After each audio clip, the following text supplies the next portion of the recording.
Bismillahirrahmanirrahim. Assalamualaikum warahmatullahi wabarakatuh. So, we begin our program today with Ummul Kitab Al-Fatihah.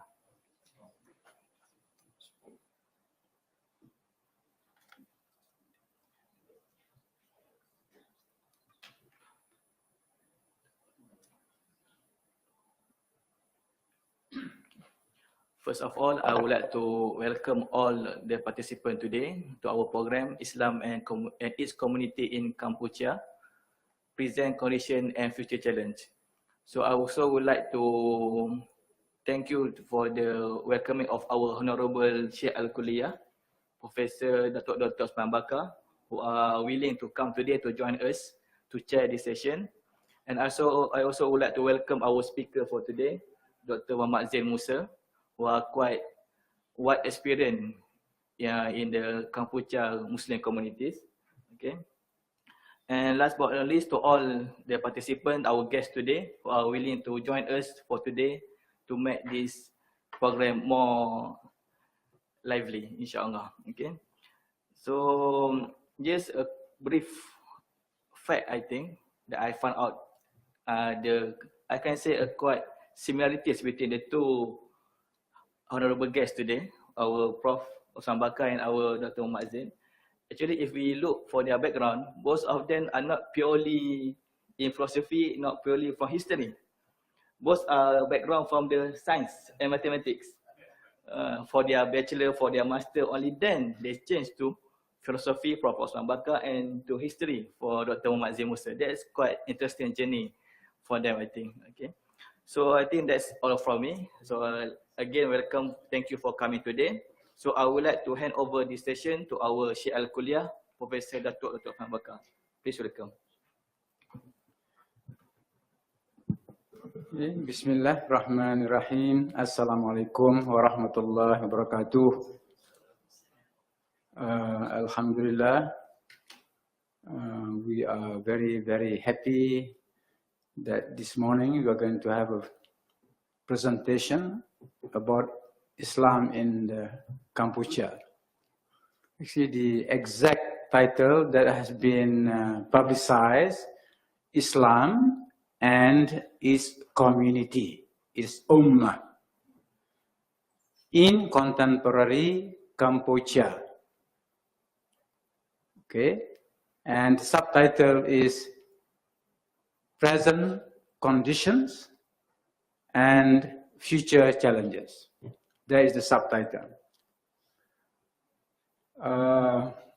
The person who is going to speak on this topic is an expert. Expert on the topic because, first of all, he is from Kampuchea. He's from Kampuchea. Well, he was born in Phnom Penh, but now a Malaysian citizen. But the fact that he has been a Malaysian citizen doesn't mean that he has forgotten about his roots. He remembers his roots very well. He continues to study about the past history of his own people, of his own religion, own community. I've known Dr. Muhammad Zain Musa for quite some time. I don't know when was the first time this anyway, a long time, decades ago. Yeah. When at first our students here in ISTAC wanted to organize a very small discussion with Professor Dr. Muhammad Zain. But then I realized that now why he is more important than what the students want to portray him. He has more worth. More worth.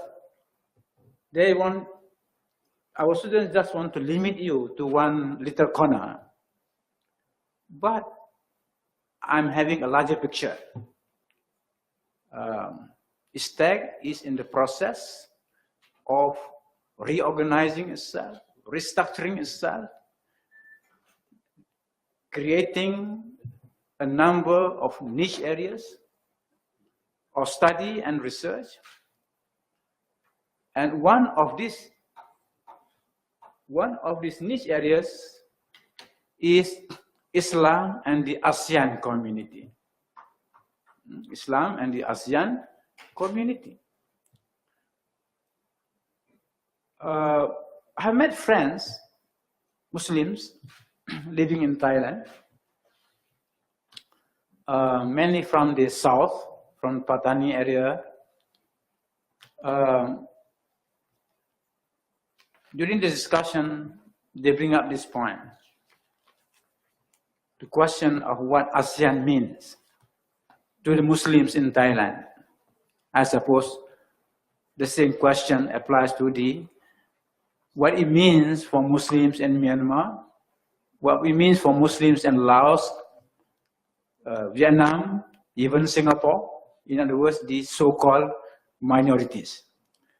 These people are minorities because of what? Because the colonizers, the colonial powers have divided us, or it's created new borders. So we become minorities because according to the modern definition of a nation state, we have been separated by boundaries.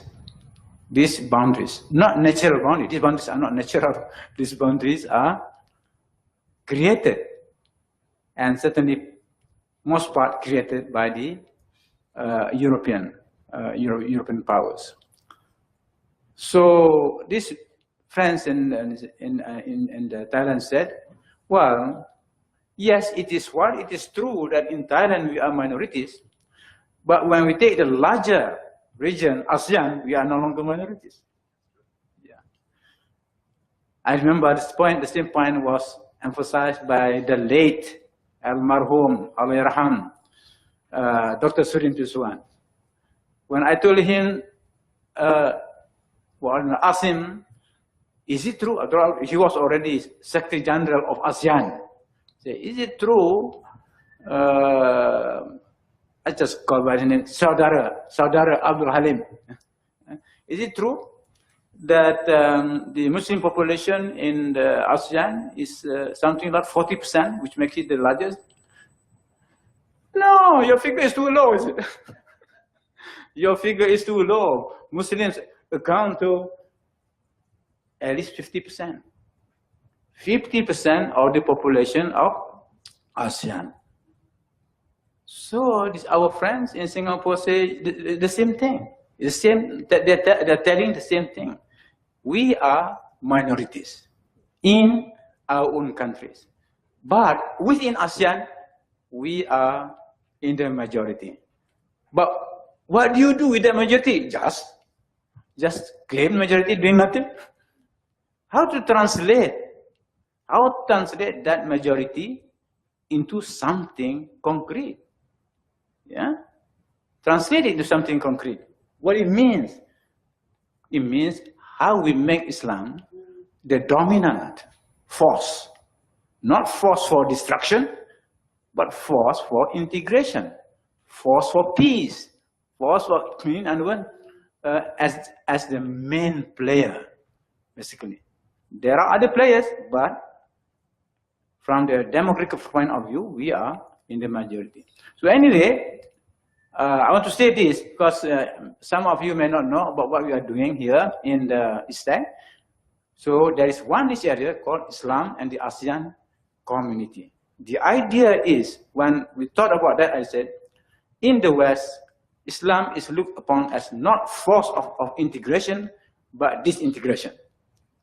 Yeah, we have a chance now. At IISTAC here in Malaysia, we have a chance now to tell the world, to convey the world, look, here in ASEAN, Islam is a positive force for integration. For integration, not to fight against each other. No, Dialogue is our culture, not going to the, not shooting at people, but dialoguing with each other. Yeah. So I said, well, I want to grab the opportunity. I want to grab. Now this man is not ordinary man. Yeah, he's an asset. He's an asset to me. I will try my best to get him. Not by whole crew. I can't do that. Not by crew, but I'll try to get him, inshallah, because it is an asset. Now, about the man, I cannot read. It's too long. You can just Google or whatever nowadays. There's just people just Google and it's there. But I want to highlight, just to highlight him.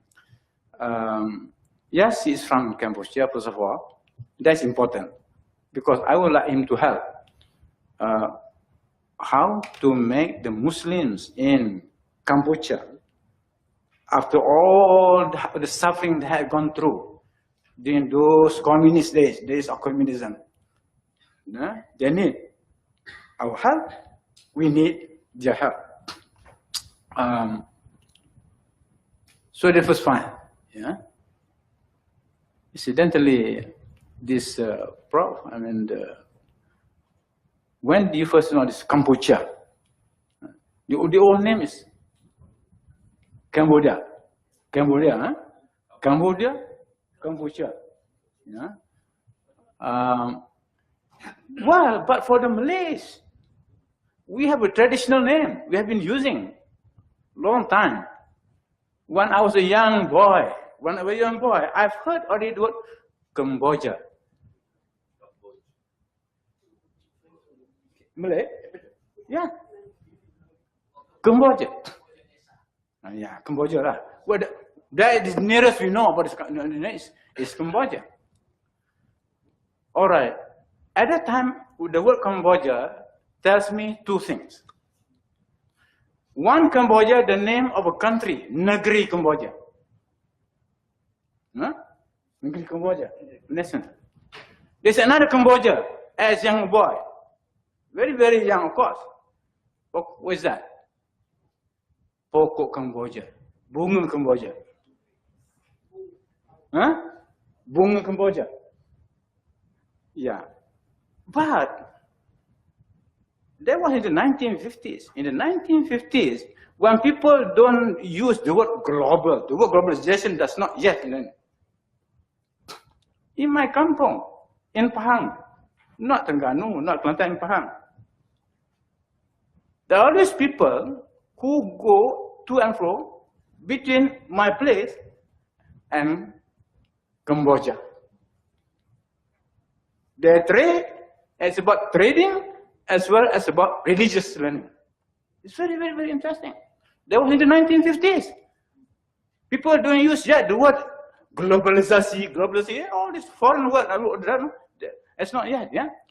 What I'm saying is that the Malay Muslim people, for them, their world is not only the Peninsula of Malaysia, is the whole Nusantara as well as the Indochina region, the Fatani and so on. We have been globalizing ourselves much earlier than these people. Yeah? But what it is, I better stop here, but I just want to tell this. But Professor Dr. Mohamad Zain is first of all, as Brother Haji said, his first degree in mathematics. So we share something in common. But he has a PhD. Or he studied. He studied in Sorbonne. In Sorbonne. Is that for the masters?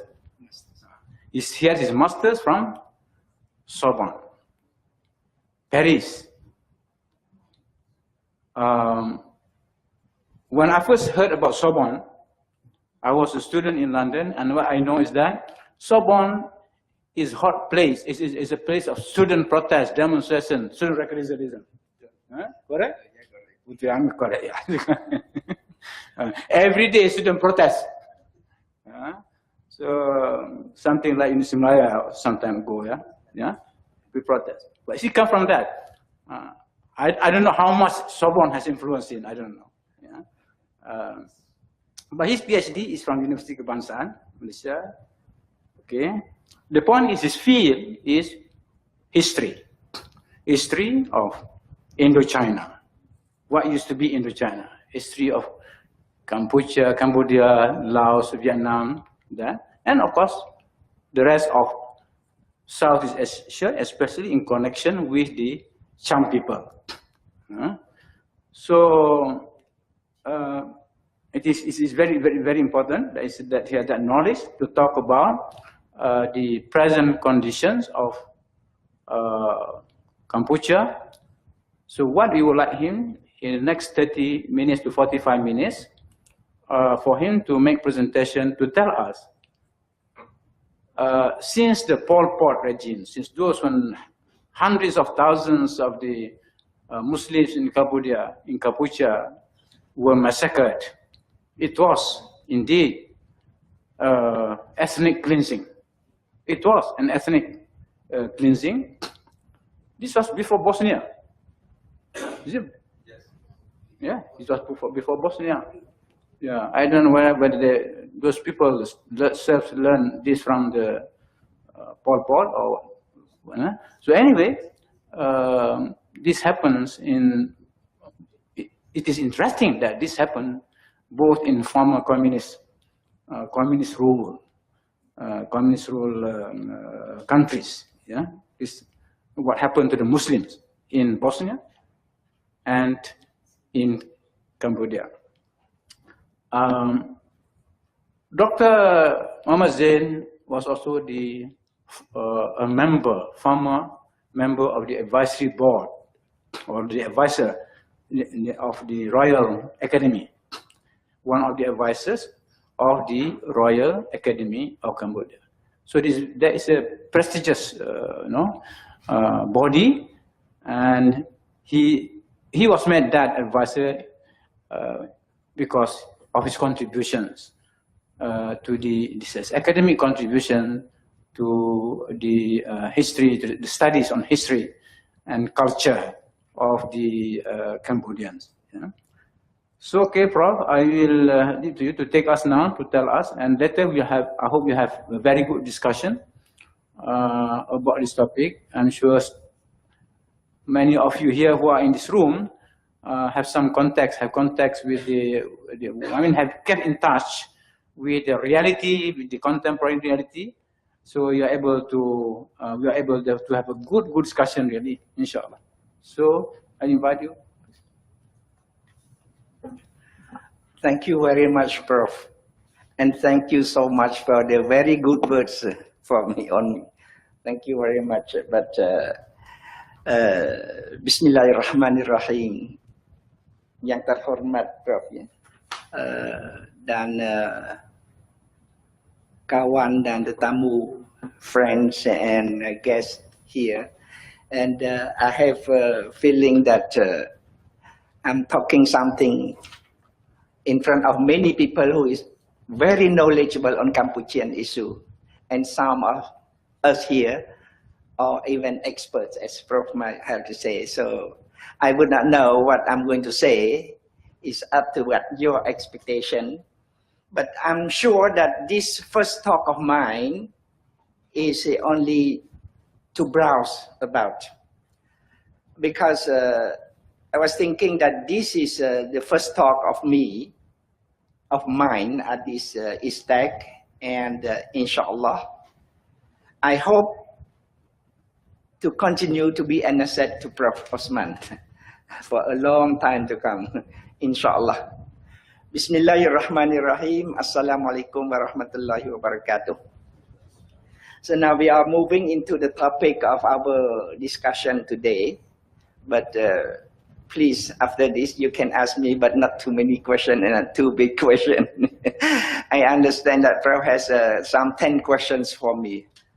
I would not know. So if we try to solve or answer the questions that may put forward, and we see what we can do in order to build this community up for later on for the ASEAN community, which comes about in about 9 years' time. 2025 is a target, am I right? And then in the ASEAN communities, then there's so many fields, so many scopes in it. Among them is community, is social, cultural, and civilization. I will not talk much about economics and etc., etc. And if you can see here that the latest flag of Cambodia, or Kampuchea. I would remind all of us here that the Kampuchea is the preferred word of the present royal government of Cambodia. But when we are talking in English, maybe English influence come to us, then we might call it Cambodia. Or if you want to speak in French, at the Sorbonne, they call it Cambodia. And we, Malaysia, as the Prof has mentioned, that we call that country is Cambodia. And it's a very long history of the relationship between Tanah Melayu and Cambodia. And if you look at the brief summary of the population, the majority of the people is Khmer, where their religion is Buddhism, but Theravada atau Cholayana. Whereas the smaller number of other people, I mentioned only one here, that is the Muslim people, who is known now as the Khmer Islam. In Thailand, some small number of the Malayu people are called Thai Muslim. Prof. Intel, yeah, Thai Muslim. And as far as the national language is Khmer, but Wikipedia has mentioned that Cham is also a language spoken in the country. Cham.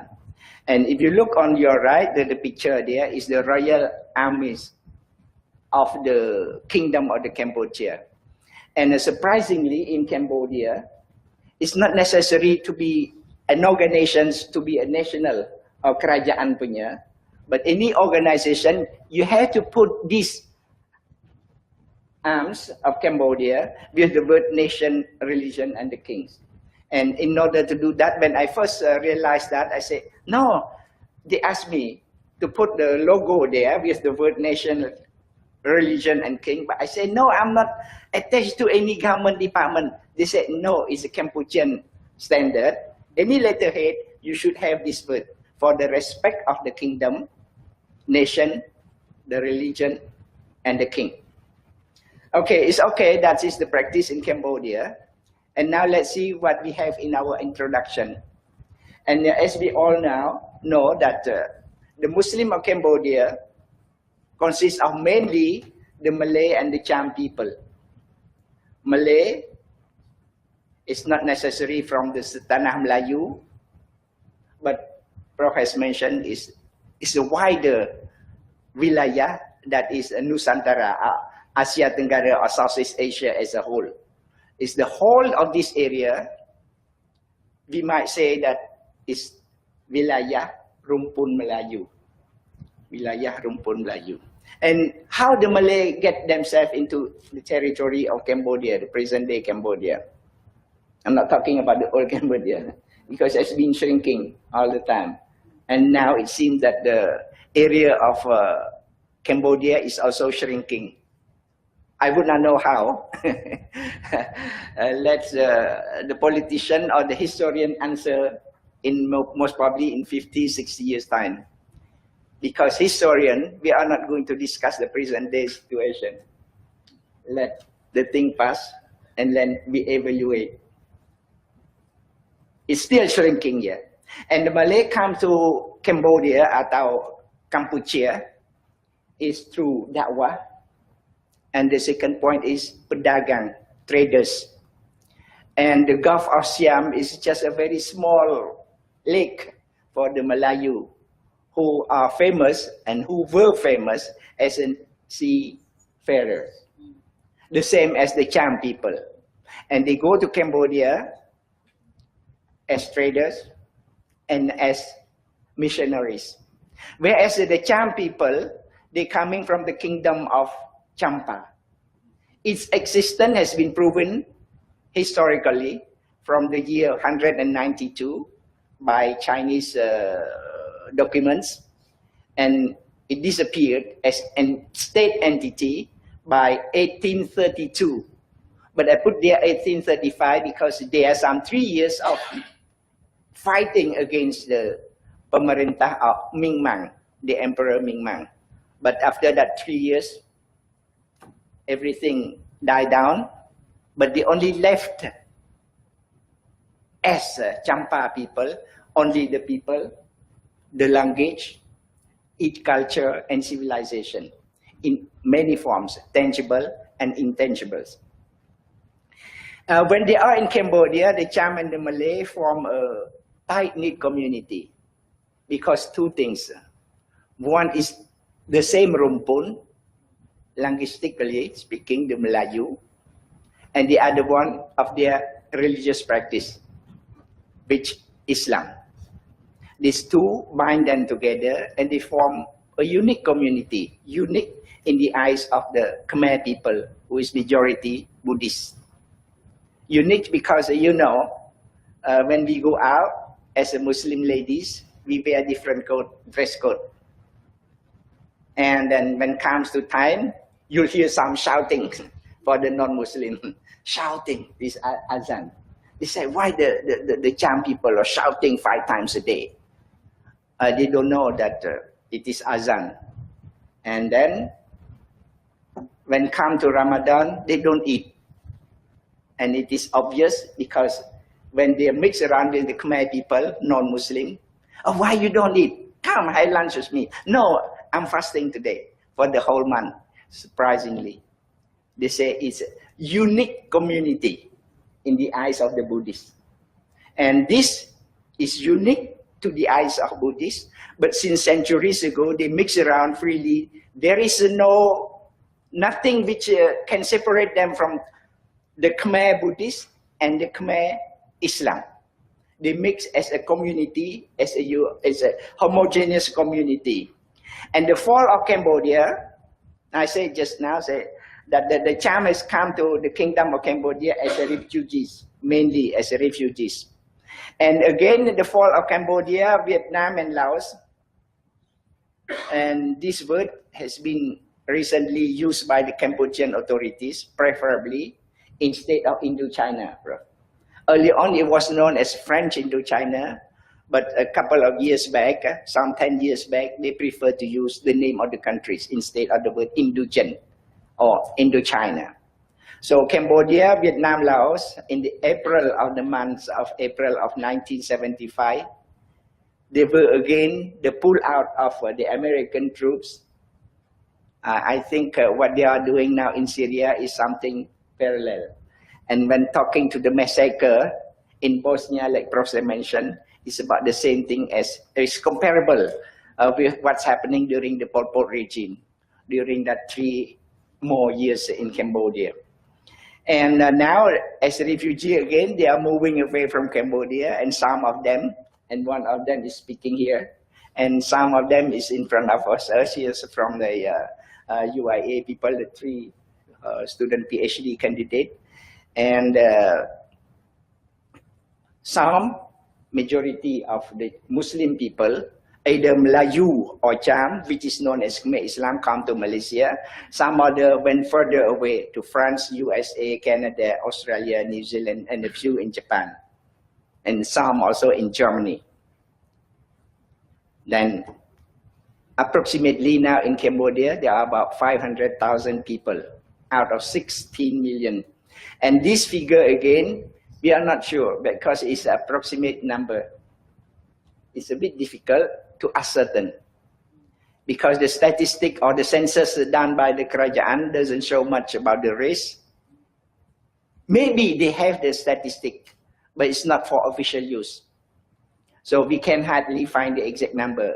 So the data that I've got here through sources, two sources. One is the Mufti of Cambodia department, and the other one from internet, which is a bit difficult to ascertain or to me to believe. Okay. Before 1975, they were found mostly along the Tonle Thom. This is other name in Bahasa Khmer for Mekong River. From Krache to Phnom Penh, along the Tonle Sap River from Phnom Penh to Kampong Chnang, especially in Cherang Chemreh, that name is very famous. Kliang Sabai is also famous, and Kampong Luang. Around the lake of Tonle Sap, these are the location of the settlements in Cambodia, in Kampot and Battambang. Mostly those who live before 1975 in Kampot and Battambang are of the Malay origin. And in the suburb of Phnom Penh, like Cherui Changva and Prek Pra, there are the two suburbs. The two suburbs of the city of Phnom Penh. And of all the Muslim population in Cambodia, is 31% of them are in the province of Bong Khmum. The province of Bong Khmum was formerly part of the province of Kampong Cham. But by January 2016, Kampong Cham was split into two provinces. One is remain the same name, Kampong Cham province, and the eastern part of the Mekong River is known as the Bong Khmum. And in Bong Khmum alone, now, at present day, the total Muslim population of Cambodia is about 31%. That means most of the Muslim people are in that area, and all the rest, 70% or 69% are spread over all the Kampuchean territory. But if you look at the map, along Mekong River, around the lake of Tonle Sap, but if you look the far east, along the shore of Vietnam, that is where the concentration of the small number of Cham minority. And the Cham minority, the Istilah minority in Cambodia and Vietnam are totally different. Minority in Cambodia, which I refer to now, is just small in number. Whereas minorities in Vietnam, Vietnam has classified and found that there are 54 groups, 54 minorities. It's not only small numbers, but minority in the true sense of the word. 54, and Cham is one of them. Why they say minority? Because the number is so small. The official figure, if I'm not mistaken, the latest figure was 100,000 of the Cham in the whole Vietnam. 1%. There arises some idea for our historian or ethnologist people. They say that there's technical ethnographic genocide, a statistical genocide. Statistical genocide. That means they come up with small figures just for the statistical purposes. But it doesn't matter. That is for a political reason for a certain states. It depends on the leadership of the state, what they want from the people of their own countries. So, for the statistics, yeah. Have you ever come across citations or references to the Muslim population in Kampuchea before 1975? Have you some reference? Because I myself have come across. I've come across the figures given something between 750,000 to 1 million. That's right. Yeah. Correct. Huh? Correct. That's correct. Perfectly correct. Because when I was student, before 1970, we went and did the survey, the whole Cambodia. And we found that the figure is approximately 750,000 before 1970. And I was a student that time, and I was one of them who were involved in doing this collection of data. Okay. Yes, true, bro. The 1975-79 event has drastically changed their lives.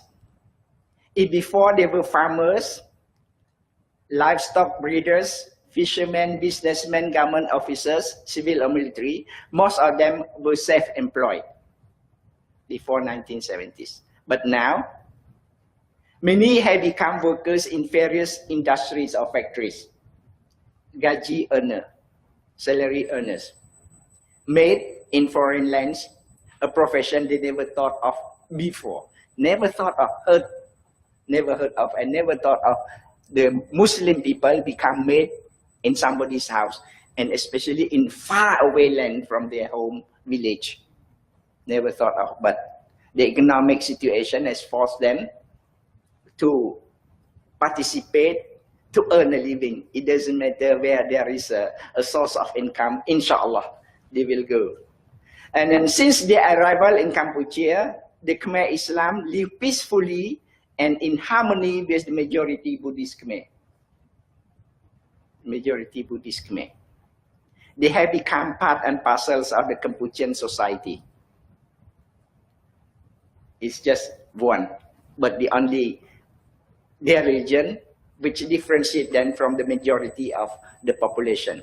And if you look at this figure, I'm not going to comment anything, but look at the population of Kampuchea on the far right, on the right on the screen.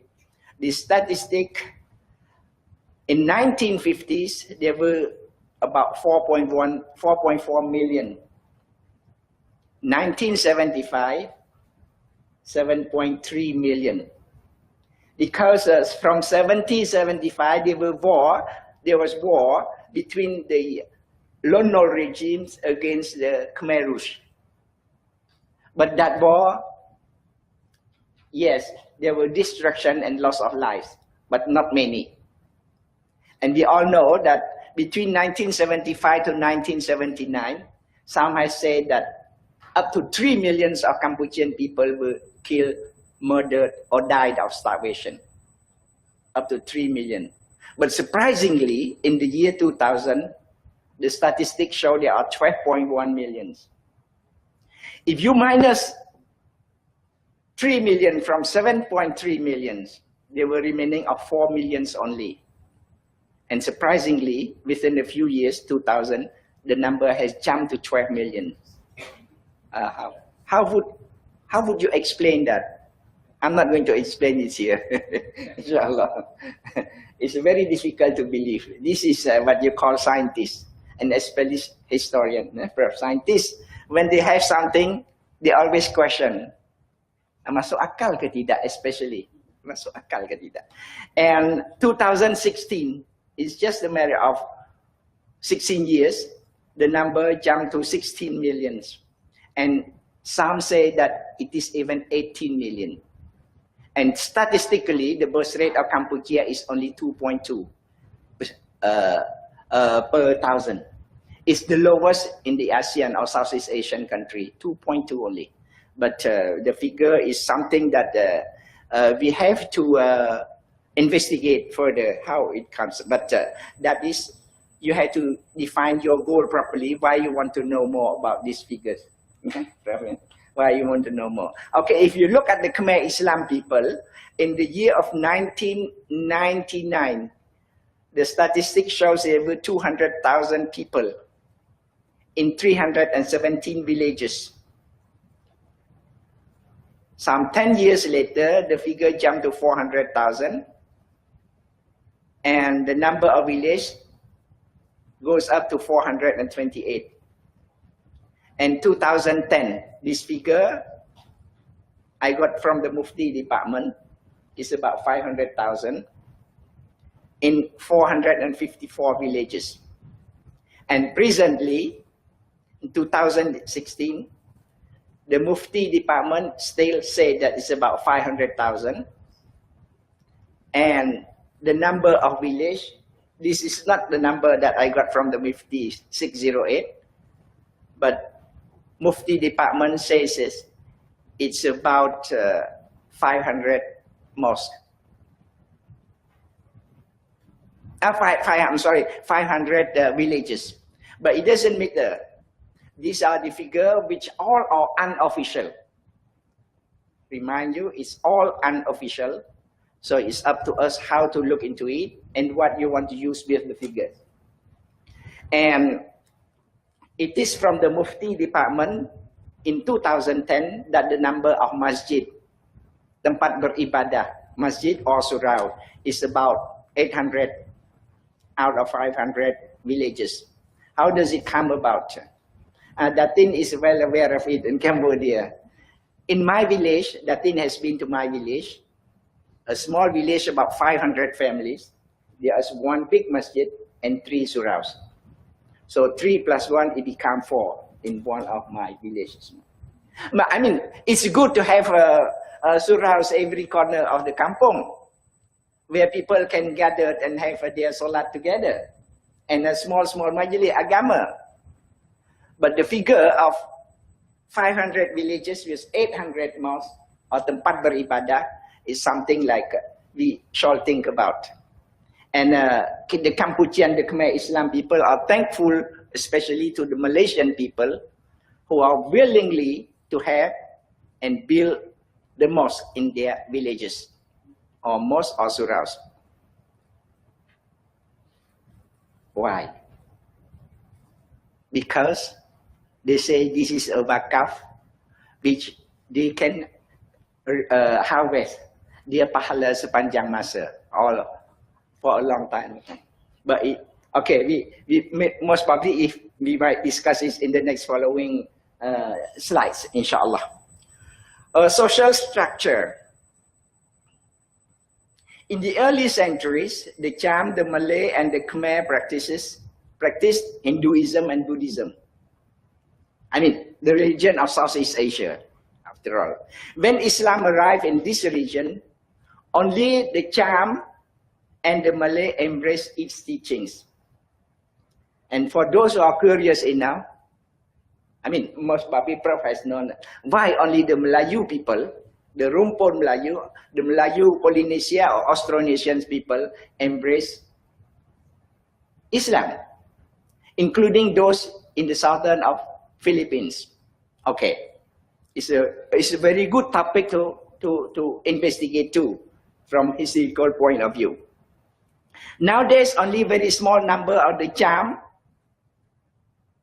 I'm talking about Cambodia only, still practicing Buddhism. And those are the people who are living on the coast of South Vietnam. Southern Vietnam, not South Vietnam, Southern Vietnam. Among the Muslim Cham, there is still a number of them practice a form of Islam, and they are called the Cham Pni. The Cham Pni. Their practice is syncretism with other belief.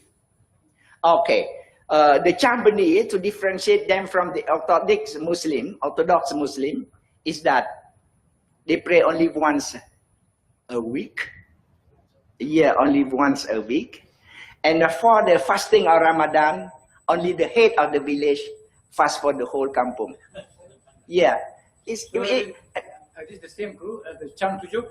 Yeah, Cham Tujuh, that is the new name. It's Cham Tujuh. Yeah, Basri, Dr. Basri. It's Cham Tujuh. Yeah, and like the practice of Islam, like us all in Cambodia, they call it Cham Lima. Cham Lima, we pray 5 times. The Cham Tujuh, they pray only once every 7 days. It's so convenient, eh? Inshallah. Yeah, it's the same. It's the same. But the same, the same, inshallah. They must have good reasons. They must have. How do they treat the Quran? Yeah, they read the Quran. They read the Quran. But the Quran was written in the Cham script. Taiwan, there's a group of this type also, synchronizing, but they worship the Quran. They treat worship it like an idol. Yeah. They put it there and they, the way they treat it an idol. They don't do that? No, they do not. They do not do that in Kampuchea, at least for the Cham Pni. I heard about one Cham Muslims in the hilly area of Vietnam. Yeah. They pray once a day. Once a day. What time of the day? Okay. Once a day, better than once a week. Once a week. Okay. Okay. Among the Muslim cham, there is still a small number of them practicing, like we call it the chambani, and we can see this syncretism of the Islam faith, praying, but Buddhism, they go to what only once a week, yeah, and other beliefs like animism, etc., etc. The rest are Sunni Muslim practicing Islamic orthodoxy of Shafi'i school. But lately there are some changes. Some declare even themselves are not practicing only the Shafi'i. They follow the Empat Mazhab, Sunnah. It doesn't matter who from Mazhab, which Mazhab. Maybe Dr. Basri, maybe, okay, later, maybe can enlighten us on this matter too. And many still holding to their customs too. And customs is very difficult to die. It's very difficult. Anyway, I think in Malaysia too, there's so many customs that we still hold on to it. And we can even go to Pak Bomo, Dukun, etc., etc. But in Cambodia, after the Khmer Rouge, the number of Dukun is dwindling, become too small, because nobody can afford to pay them, in fact, actually. But when they have more money, most probably they can think of something, and then they go to get help from those people. They form a homogeneous society and make freely with the majority Buddhist Khmer. That's what I said earlier. There are many mixed marriage rarely seen prior to 1970s, especially after 1993. There's a work done by Mr. Isa Osman. It's on the intermarriage, and it is found out that the intermarriage is happened so many now. Either the boys from the Muslim community or the girls from Muslim community. And the best part that I learned from that finding is that the Buddhist Khmer, the Buddhist Khmer parents has no objection to the changing of the religion of their children, either male or female, into Islam. They say Buddhism doesn't forbid that. From India. They say forbidden, it doesn't. And most importantly, they say their children are happy with the husband. What else do you want for your children? Happiness. The Buddhists don't make noise. Don't make noise. Yeah, the others do. The others do, yeah, the others do. Total integration of the Khmer Islam within the Kampuchean society. But assimilation, you know, there's some background, that religious background. To assimilate yourself with the Buddhist community is hard. That means integration is total. And since their arrival in the kingdom, they are very well accepted by the Khmer court and the whole population. Since the 15th century, the biggest group of refugee Cham from the kingdom was in the 15th century after the fall of Vijaya in 1471. And the second big group again come at the end of 17th century, 1692, if not mistaken, 90 something is towards the end, yeah. And they are given freedom to practice their religion and choose any profession they wish to. And some 600 village. Here again, the definition of village, according to Pak Mufti, Oknya Mufti, is that a Muslim village has to have at least minimum, at least 30 families. Only then he called a family. But in some Southeast Asian society, you have only 2 families. That area, it can become a village for them. So which one is beneficial, which one is not beneficial to the community or to the admin? Okay. All right. Each village has a spiritual head known as Imam, formerly known as Hakim. Not the judge, but the Hakim. If we can look at the word Hakim, he can also be the judge, because any problem faced by the community will go to him. And he will give advice or the final say for that solve the problem. Hakim, meaning the wise man. The wise man. Yeah, The wise not man. the judge. Not the judge, yeah. That's interesting. Chosen among the most knowledgeable person in Islamic teaching, and now appointed by the Mufti. And there's another head in the village, the official administrative head.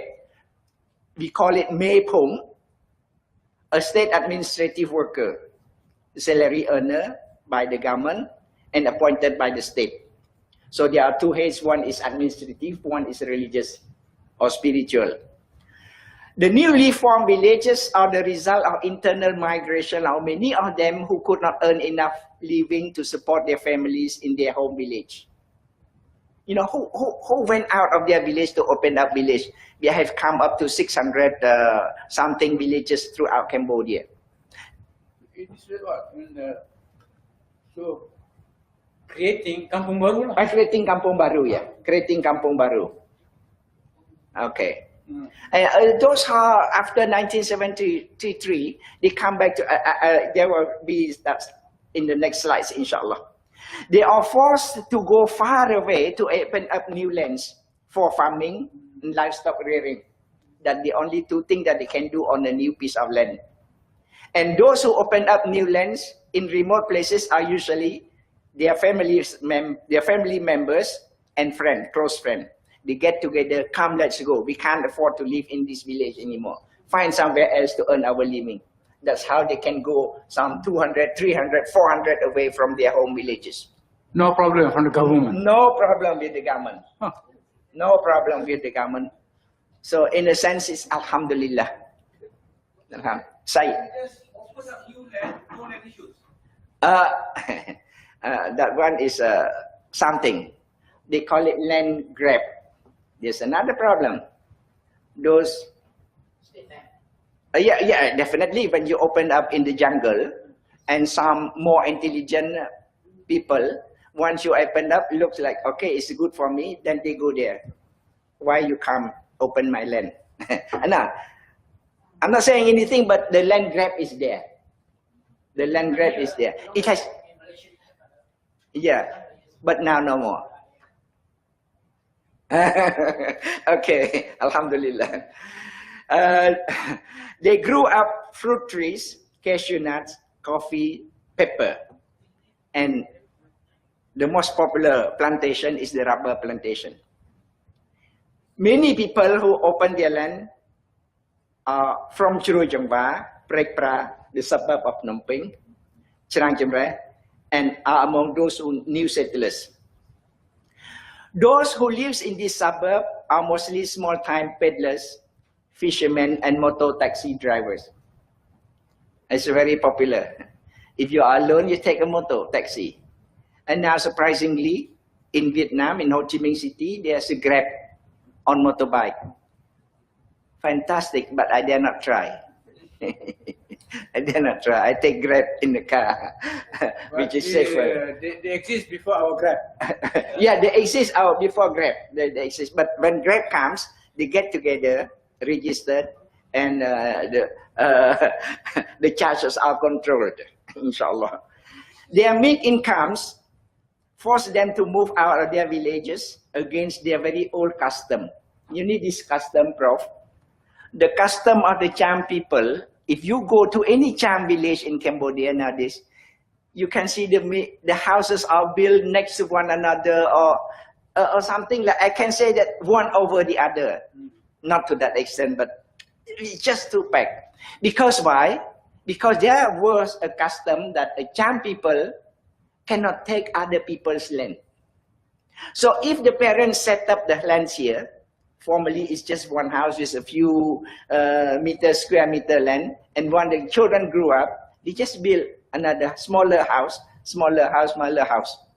Because in their customs belief is that they cannot take other people's land. And that is one of the reasons they lose wars against the Vietnamese from the north. Okay. That custom, yeah. What do you mean by kampong? Because here, kampong is village. Yeah, surprisingly, people who go to Kampong Cham, they say they saw the small village, but it's a big city. It's embarkation, the word kampong in Khmer. There's a port, people coming in and then load, unload, download their goods. And then that is the place we call it kampung in Bahasa Khmer, in Bahasa Cham in Cambodia. And another reason why they move out of their village is that the economic development of the country. The peaceful and stable situation of Kampuchea has brought along new development. Lands in Phnom Penh and its surroundings are purchased at very good and irresistible prices by the rich or corporation, be it Cambodian or foreigners. Yesterday, it was $100 per square meter. Today, someone come and offer $500 per square meter.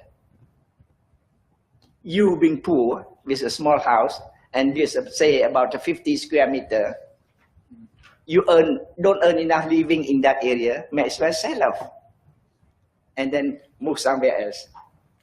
As consequence, Chiroi Chongwa now has ceased to be a Cham Chua village and is now undergoing a big transformation.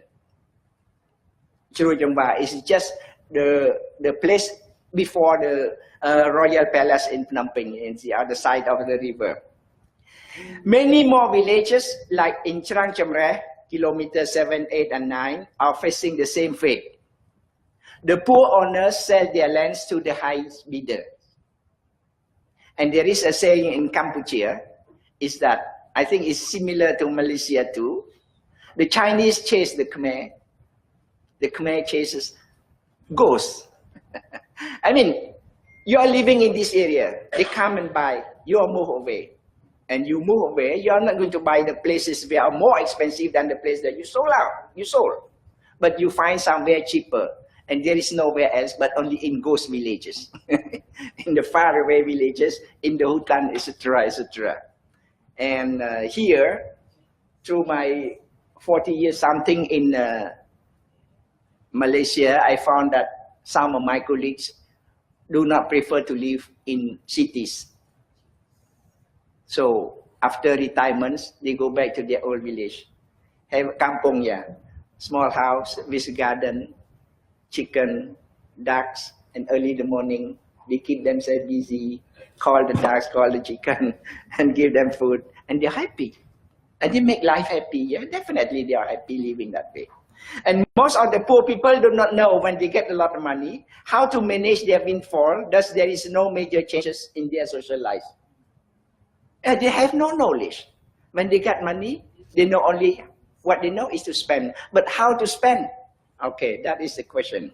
They usually go and buy a piece of land far away from the city and continue to live their lives as before. Unfortunately, once they have set up new village, their main preoccupation for Khmer Islam people is to build a surau or masjid. These places serve as worship places and center for their social activities, congregational prayers, religious classes, and kenduri, etc., etc. And if there is no musalla, these activities are held at one of the villages' house whose owner is more knowledgeable in Islamic theology. I mean, it's fair. So now community leadership.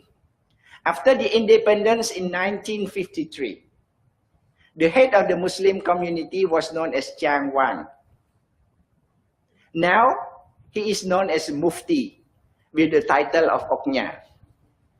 And during the 18th and 19th centuries, the head of the Muslim community too, but it's not the purpose of the king appointed the head of the Muslim community, it's not the purpose as it is today. Since when the title of Mufti? Mufti since 1993, if I'm mistaken. 1990, yeah. Okay, just lately, yeah. He is the head of the highest council of Islamic religious affairs of Kampuchea. This is the name of the Mufti's office. The highest council of Islamic religious affairs of Kampuchea. If Chang Wang was the spiritual head of the community, Oknya Mufti is the head of the Islamic religious affairs of the kingdom. And if you look at the word head of religious affairs of the kingdom, it's a very big responsibility. It's very, very, very big responsibility. He is appointed by the king and has the respect of the community. There is one small problem which I didn't put in words here. The Chambani too has a mufti of their own, also appointed by the king. I would not know. I haven't studied that. But this is the problem that the Cham 7, many of them do not want to convert into Cham 7.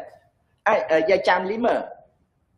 The Cham 7 are not willing to reconvert to Islam as Cham 5 because of this problem. I call it a problem. Because they have their head, they have their mufti, also appointed by the king.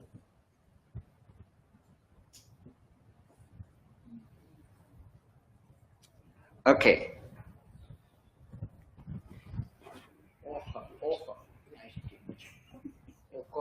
Yeah.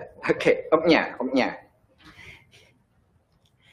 A Changwang or Mufti, usually the most knowledgeable person, Islamic theology.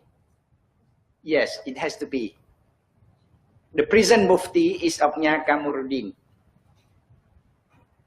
Next in the hierarchy comes Qadi Khed. The word Qadi is in Malaysia, province level, appointed by the Mufti now. And go down to district level, they have Qadi Daerah, also appointed by the Mufti. And the Hakim of the village, also appointed by the Mufti. Now, after some problem, some couple of years back, I think some 10 years ago, where the village head, the Hakim, village head, was appointed directly from the office of the Mufti, and there was some infighting. But now, to make the story short, is that the Mufti has decided that the village Kampung folk elect or choose their own Hakim, send the name to Mufti, and the Mufti send down the appointment letter. And the situation is calm now in the country, instead of this naming of the Hakim. To remind you that the Jabatan, the post is not salary post. There's nothing salary paid to this Jabatan, I'm sorry. The leadership is very well structured now. It's very well structured. And I believe that it's very difficult to break this. They play a very important role in the nation building, theoretically speaking. But some who are ambitious enough to climb the ladder of community hierarchy are of the opinion that it is very difficult to get through the system. I am aware. There is no 100% satisfied. Okay. There's some. So this Mufti, one Mufti for the whole of Cambodia. That's right. Below that you have a number of Qadis. Yeah, a number of Qadis, yeah. Is Qadi as a level of district or province? Huh? Yeah, province. And still appointed by the Mufti. Appointed by the Mufti. But the one being elected, the Hakim. The Hakim, yeah, the lowest. Elected. Yeah, by it's chosen by the Kampung folk. Sure, practicing democracy. Yeah, processing. Okay. The democratic process. Okay. Yeah. Does the Qadi and the Imam the same person? Yeah, same person, yeah. As far as the village is concerned. Now we are going to our next paragraph, that is the Islamic education and its development, how it's developed now after some 40 years of victory days. The teaching of Islam were carried out by individuals known as Ong Tun or Mai Tun. Ong refer to a male teacher, Ong Tun. Mai Tun is a ladies, a woman teacher. Now Ustaz or Ustazah respectively. What would be the Malay? Tun. Tun, yeah. Tapi ini Tuan. It's not Tuan. It's Tun refers to guru agama. Tun, huh? Yeah, it's not a title. Okay. Tun, yeah. Now Ustaz. Used to be. Now Ustaz, yeah. Usually the classes were held in their houses, I mean the Ong Tun or the Mai Tun houses, or in the village mosque. During the French protectorate, many young Cham were sent by their parents to learn the religion in Kelantan or Petani. After their studies, these young persons went back to their home village and teach the young generations. They did not have any salary, but live on their students' parents' donation. But some managed to have a small chamka. Chamka is a kebun. Bahasa Khmer is chamka. I would not know in the English language, but it has been borrowed by the French, and it has become French. Chamka is the kebun, small kebun. Pekebun. Plantation. Plantation, yeah. Some of the teachers. And one of them was Imam Musa. Official name is Lee Musa, but it's not my father. Yeah, that thing is not my father. His name is Musa, but it's not my father. But it's a contemporary, it's a friend of my father too. Returned from Patani in 1948, and a few years later became the leader of the Kaum Muda in Cambodia. Native of Kampong Pah, Svai Kliang Krochma, province of Kampong Cham. Now Pah is in Bong Khmum province. His well-known contemporary was Imam Ahmad India, the first Cham who has got his master's in Islamic studies from Deoband University. I was told that Tok Guru Ni Aziz is from that university too. And they were very close friends. Because, something. His missionary works continue and end in 1975, where the Khmer Rouge took over. And if I were to mention just a few words about his death, it's a very big torture. They put into the house that in behind our school. You see the house where they dry the tobacco leaf. You know that house to dry up the tobacco leaf. They put a few people inside, and they heat it up, and many other died in that smokehouse. Can I call it smokehouse? And his was 1916 to 1975, and he has brought some sort of revolution in Islamic studies. I have written one article published in Kyoto, one other journal in Kyoto.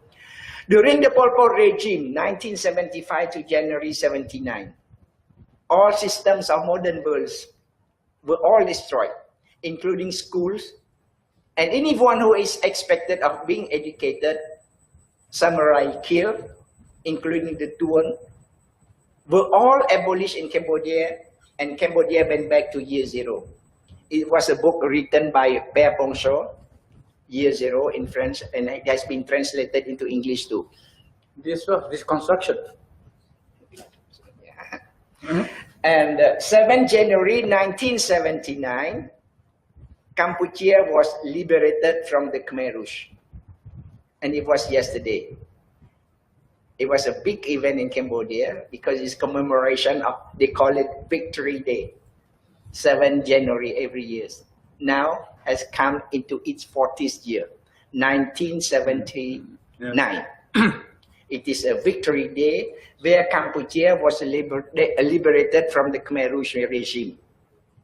But here again, at the same time, there's also protest from the people. This is not victory day, it's invasion day. Because the liberation of Kampuchea from the Pol Pot regime was aided by Vietnamese army. By Vietnamese army, whom some of the Khmer people considered as invaders. Okay, leave it to history. Right after that. Okay, yes. What about the Muslim reaction? As for 7 January, liberation or what? After For the Muslims. Yeah, for the Muslim nation, we were thankful to Allah because so many of us were killed during that 3 years and 9 months, including my own families. My family, my uncle's family, my auntie's family. Within the span of April to October, there were 30 of us who were not killed but died of starvation and sickness. I was told that this is a specific case. My parents were died of demam saja, temperature. But since there is no obat, maybe the temperature, once it goes too high, it bursts and everything's just like that. You spend 2 days temperature. So okay, it's part of Kampuchean history, and so many articles has been written on that, and there were research by Ben Kiernan, if I'm not mistaken, on why Khmer Rouge has killed so many people, and I haven't read the outcome of that research. And maybe some of us here has read that finding. You can share with us maybe today or later. Right after that, people went back to their home village after 7 January 79, trying to find their family members who were separated during the regime administration. And most importantly at all was to rebuild their shattered lives all over again, starting from zero. For the Muslim, surau and masjid were renovated. In some villages, new ones were built. Definitely, so many were destroyed. Houses, buildings, etc., etc. Religious classes were reopened once again. And if you can see these pictures, I had 2 pictures to show here. Is one of them with the small benches and table is under the house of the prison Serpama school. And this class started since 1993, Serpama. And now, these houses is become part of Serpama complex. And if you look at the second pictures, and this elder student teaches the younger one. You know why? They're short of teacher. Those who has a little bit of more knowledge in Islamic teaching will teach the one who has less knowledge. And this case, the elder children teach the younger one, basically. And this is on the veranda of a mosque in Battambang, Noria, Battambang province, Noria. And if I don't put the picture here, but you can see, I cannot enlarge here, the whiteboard on the left-hand side of the young teacher, you see, there's only one small portion which can be used for writing. The other one is broken, there's big holes in it. Okay, this matter. After 1993, and everybody knows in 92, 93, there was UNTAC, United Nations Transitional Authorities in Cambodia, has come to the help of Cambodia, and they have spent some 1.6, 1.7 billion USA to help rebuild the country, especially gearing towards election of the new leadership. As aids from their Muslim brothers after 1993, all around the world were pouring in. New madrasah were built. New madrasah were built. Most of the owners and teachers of the madrasah are graduates from Malaysia or West Asia. I'm looking that area from East, from Malaysia. Some people call it Middle East. We looking at that area from this side of the globe, we call it West Asia. The Khmer Islam are thankful to the leadership of the royal government headed by Samdech Hun Sen for giving them the freedom to revive the teaching of their faith, which are core of their community values. And there is one good chapter, I believe, in this book, which I brought to show you, is on this part alone. And on Imam Musa, there's another article which published somewhere else. For giving them the freedom to revive the teaching of their faith, which are the core of their community values. And I can say here proudly that because of Islam, the Khmer Islam community has survived in that area for so long, since the 15th century. They also believe that these schools would have to develop human resources and to participate in the rebuilding of the beloved nation of Kampuchea. So once you have knowledge, you can have to build the nation. This saves a lot of pressure on the part of the government in its education spending. You know, Cambodian government is very poor. Anything is helped, aided by foreign governments until today. And gladly, I put in red here, the literacy rate of today's Cambodia is about 80%, 77%. And if you look at the age group from 15 to 24-year-old, is about 90%. And it is split up into 89 male and 86 female.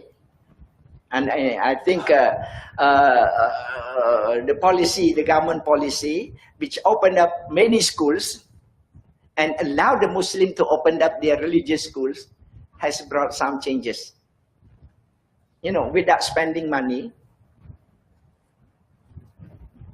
the Kampuchean people get educated.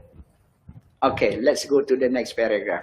And now, Do you collect zakat? And where does the zakat go to? we don't have organization to collect zakat as in Malaysia. Those who wants to pay zakat, they can pay anywhere on their own. But so far, since it is 7 years in Cambodia, in my school running, I haven't found across anybody who pays zakat from the Kampuchean people. But the zakat I received from foreign land, from Malaysia especially. There were people who pay zakat, or some people just give as a donation. Okay, I'm not going into that detail at this moment in time. The Islamic, okay, and now some 1,500 Islamic teachers are on government payroll. And the Pejabat Mufti is requesting for another 1,500 to be absorbed by the state and give them some salaries. But there again, there were some protests by the trained Kampuchean teachers. They say that these people are not trained. How can they become teachers and pay good salary? But I would not know why or how it happened, because after some time, it has been quiet now. No protest again. We would not know. But the sparks are really there. If someone want to ignite the spark again, then, you know, you don't create spark anywhere in our life. Because if once the spark is there, just ready to be ignited. Yeah, and then the problem, bigger problem coming. This Islamic education start from the primary education, which is the reading of the Quran, definitely as Muslim, they teach the young children to read Quran, followed by the teaching of the basic tenets of Islam, Rukun Iman, or Fardu Ain. That is to instill obedience and fear to the Almighty Allah, which will guide the Muslim to the path of good behavior and good practice in their lives. Definitely, once you are obedient and you are fearful to Allah, definitely, inshallah, you will become good people. In the next phase of religious education, now ongoing, is the school Islamic syllabus are more systematic. If before they were pondok or madrasah, the syllabus is according to the teachers, what they want to teach, but now it's more systematic. Some of the schools are of integrated type, which means that they combine the national program and the religious syllabus. So, once a parent sends the children there, they have both education, national education and religious education. Some schools choose the Malaysian religious syllabus, and some other choose the Arabic one. It depends on the owner. If he is graduate from Arabic countries, the chances are that they borrow the syllabus from the Arabic countries. And some of these integrated schools have reached a secondary education, alhamdulillah. So in the secondary education too is still integrated. That means they have both syllabus, national and religious syllabus. And now a tertiary education is in the pipeline. Yeah, this is a part of triple IT. I think East Asia triple IT is in the pipeline. Then I pray that the university will come to being sooner the better. But there's a small problem too. Where do you get the students from? There's another Big problem, not small. yeah, the big problem where you get the students too. We will send some Malaysians there to study there. Okay. Okay. And the Khmer Islam strongly hope that they can continue this education system independently for the benefit of the Kampuchean nation without any hindrance. It's a big problem. And now I have a few pictures, and this is one of the successful school integrated to Al-Ihsan in Chiang Jemreh. In Chiang Jemreh. And the owner is a man in white cap, back row, is, we call it Ong Tuan Mat, Pakistan. Because he has been spending his life for some 30 years in Pakistan. Yeah. First, he went from Cambodia to Egypt. After the fall of Kampuchea, his passport is not recognized anymore. So he went to Pakistan and lived there until the day he came back to Malaysia and then went to Cambodia, opened up this school. And this Bun is often center of Chorok Rumit Kampung Chenang. And to my knowledge, there's only one campus, still one campus. But the next one, often center of Cham Chao in Phnom Penh, they have many campuses now. Many campuses throughout Cambodia. And this one, the Umul Qura, has now become the center, Cambodia Islamic Center, CIC, in Risai Chirui or Chirui Mitrai. And the other one is here, is one of the famous now, coming until the present day, is the Musa Asia Integrated Primary School. And now in its 7th year, in a village, it's about 170 kilometers from Phnom Penh, Tebong Khmum province. May I say something, Datin? Okay, now is the one is the coming up school. And inshallah, this school will open its secondary education by the 1st of November 2019. It's about 10 months time, inshallah. Change in community. This is the biggest challenge for the Muslim community. And there were already challenges during my talk until these slides. But here, we are talking more on the change and continuity, how we're going to go about. Kampuchea has been and will remain the Khmer Islam motherland, definitely, for having been there for centuries, since the 15th century. Together with the Khmer, they build and defend their Kampuchean nation. And I put just a few big dates here, in 17th century, in the 19th century, and the 20th century. The 20th century, where the Cham and the Khmer Islam and the Khmer Buddhists worked together, was the liberation from Kampuchea, from the French protectorate. They call it in French, Croisade Royale pour Indépendance. It was headed by Prince at that time, Prince Norodom Sihanouk, who later became king and later abdicated to become head of state because the king was not head of state. So he can participate in politics, he abdicated, and the throne went to his father.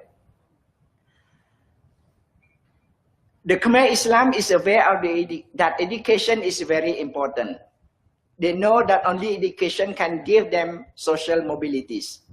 But poverty has forced many of them to abandon this noble goal of giving good education to their young children. And I can say that there are still many, many poor families in Cambodia. However, religious education remains their priority. Hakim, Tuan, Imam, Mufti are responsible for the community development. The government is fully supportive of their Islamic education, more so the integrated system. To date, the Islamic education system has helped them to maintain balance in their lives. Those graduates from some integrated school usually are at least knowledgeable in 2 or 3 more foreign languages. For example, the Malay, and it is the Bahasa Pengantar in the Sepama school, the Malay language, using Arabic script, which is we call Jawi, and some with Arabic and English. And we plan to introduce Mandarin in our school because it's more worldwide. This is very good for them as well, as we are all moving toward the ASEAN community. Many of these religious schools have established good relations already with institutions or individuals in Malaysia, Indonesia, and Thailand. Besides the 3 languages mentioned above, Mandarin is a must. I believe that for a wider world. Mau tak mau, Mandarin will come up. With the knowledge of these languages and their good education qualification, they will be well prepared to be part of this challenging ASEAN community. But how to get there? That is the question. In agriculture, many cannot survive by depending on their crops without the help of modern technology. Traditional way is not productive enough. Moving into business is not helpful either because of their lack of knowledge in the field. Because business is no joke. There's a lot of challenges. However, there are some successful business persons in Cambodia among the Muslim Khmer Islam, but most of their businesses are still small and private. In the present day business, they have to face big enterprises and corporations. And it is very challenging now among the community members, as many old folk still think that learning religion alone, that means Islam alone, is good enough to bring one to heavens in the hereafter. And that is very bad. I mean, to me and to many others. One Muslim politician observed that a religious leader now can only get lembu kurban. It's very sarcastic, but it's true. They don't want to learn anything. And the group has very strong influence in some of the community in Cambodia. The tabligh, they don't think of anything else. There is one village, about 12,000 or 15,000 Muslim people. And they want to appoint a Mekom, the head of that village. They could not find even one who could write Khmer script. So they have to appoint a Khmer Buddhist to head the village. Susah. But I believe that, and I pray that this kind of thinking within the community is going to shrink or dwindle. Okay, this is very sarcastic. A religious leader now can only get lembu kurban. And integrated education is very much needed. Any form of help toward the development of education is very needed and appreciated. In political life, most of the Khmer Islam who are involved in politics are members of the CPP, that means the present government party, Cambodian People's Party. Though in a very small number, they can also be found as members of other political parties. Since 1973 election, first mandate after Pol Pot, many Khmer Islam have been elected to the National Assembly and associated to the ministerial and appointed to the ministerial level and senators. The last election, which is the sixth national election for the mandate of 2018-2030, the Muslim community has 41 of them appointed to higher position in the administration. Ministers, Secretary of State, Under Secretary of State, in all bearing the title of His Excellency. At the moment, how many ministers? Pardon? At the moment, how many ministers? Only one minister. One minister. Only one minister, yeah. Now I'm coming to the conclusion, inshallah. The Khmer Islam is now happily living under the leadership of Samdech Techo Hun Sen. In many occasions, Samdech Hussain has come to defense of the Khmer Islam against the accusation of their being members of terrorist group. Being the Melayu Polynesia group, they are part of some 300 million people in Southeast Asia. Majority, in Southeast Asia. 300 million Melayu in Southeast Asia. I mean, including Indonesian, Malaysian, Brunei, South Thailand, South Philippines, and Kampuchea, Vietnam, small numbers. When their intellectual and economic situations are at par with other communities, only then they will be able to compete on a level ground with other communities. It's a big challenge. Are there many non-Malay are they only Chinese? Question again, please. Khmer Islam, Khmer Muslim, are they people from outside of their race? Among the Khmer Islam, I mentioned earlier that the majority of them are the Malay and the Cham. But there are also some Pakistanis, some Afghan, some Arabic. What about the native Khmer? The native convert. Oh, yeah. Yeah, convert, yeah. Those convert people, they call it Khmer Islam, yeah. Are there many of them? I don't have the statistics. but not many relatively. When I say many intermarriage, relatively with the old time, but still small in numbers. But there again, in the big cities, those convert has no Islamic teaching classes. I really am worried, and I have suggested to some authority, but so far it has been about 10 years now, nothing happened. Mustafa, most probably you can do something later on, inshallah.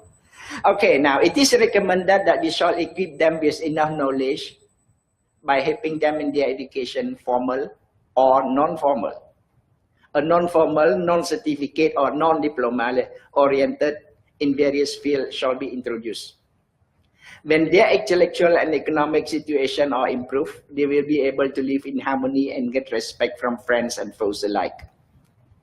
We shall also carry out research and further studies on their culture and civilization, as the Melayu Polynesian as a whole is a big, and I can say that in this world there is only two worlds beside the big world one. It's the Melayu, Dunia Melayu, the Malay world, and the Arabic world, Le Monde Arabe. Other than that, I don't find any ethnic or any group of human which has the world as the Melayu and the Arab. And students today, inshallah, will be good leaders tomorrow. And thank you very much. Wassalamualaikum warahmatullahi wabarakatuh. Thank you very much, Professor Dr. Muhammad Zain. Okay, nice open for questions, comments, you know. I'm sure there are many issues, many things based on the lecture, which thinking, I mean, which motivate you, you know, to find out more. I certainly do have, but I don't want to take the monopoly. I just open this question first. I come back later. Yes. No. Yeah. Okay. Don't worry. I'll start from here. Okay, start from here. Thank you very much, Doctor. This is enlightening. A couple of things I want to raise. One is just sharing an incident. I was in New Zealand. And there's a group of Cambodians there. And I got to be attached to one particular family. It was during this, the Khmer Rouge that they ran away. And they were telling me that they were stepping on bodies when they lost. They have a handicapped daughter. The father carried her, you know, all the way here, on his shoulder all the way. And finally they found a way to Malaysia, and now they're settled. And the girl is brilliant, very, very intelligent. Now she's in university, you know. But that was the incident that I want to share. It was terrible. My question is, I was told there was among the Khmer Rouge leaders a Muslim. Communist Muslim. You clarify that for me. I was told. Okay. So my second comment is, what is what was and still to some extent in Kampuchea seems to reflect the Rohingya. I asked the Rohingya representatives, what was the Rohingya civilization before this happened? Because there are many people who are displaced. Palestinians, for example, when they left, and they, you know, when they were they were sent out, they had to leave. They became top students. They became, you know, very contributory people in the world. But for the Rohingya, when they were ousted, they're so lost. Did they have any form of civilization? What we were doing all these years? The same question with a reflection of Cambodia. What were you Muslims doing then, even before the coming of Khmer Rouge? Was there such a civilization that could have sustained you? Because civilization built people. So wherever these people go, they still have that. I was told in the Rohingya situation, they were, like you said, you know, not interested in education. Just a matter of, going on like that. Now, is it the same with Kampuchea? Or what was your civilization before this, before this terrible incident? I think I answer one question at a time, then we continue. Time alone. Yeah.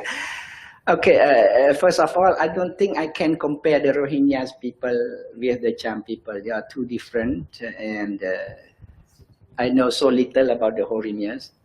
But the one thing for sure is that they live in the territory which is called Myanmar today. And the formation of Myanmar is based on ethnic.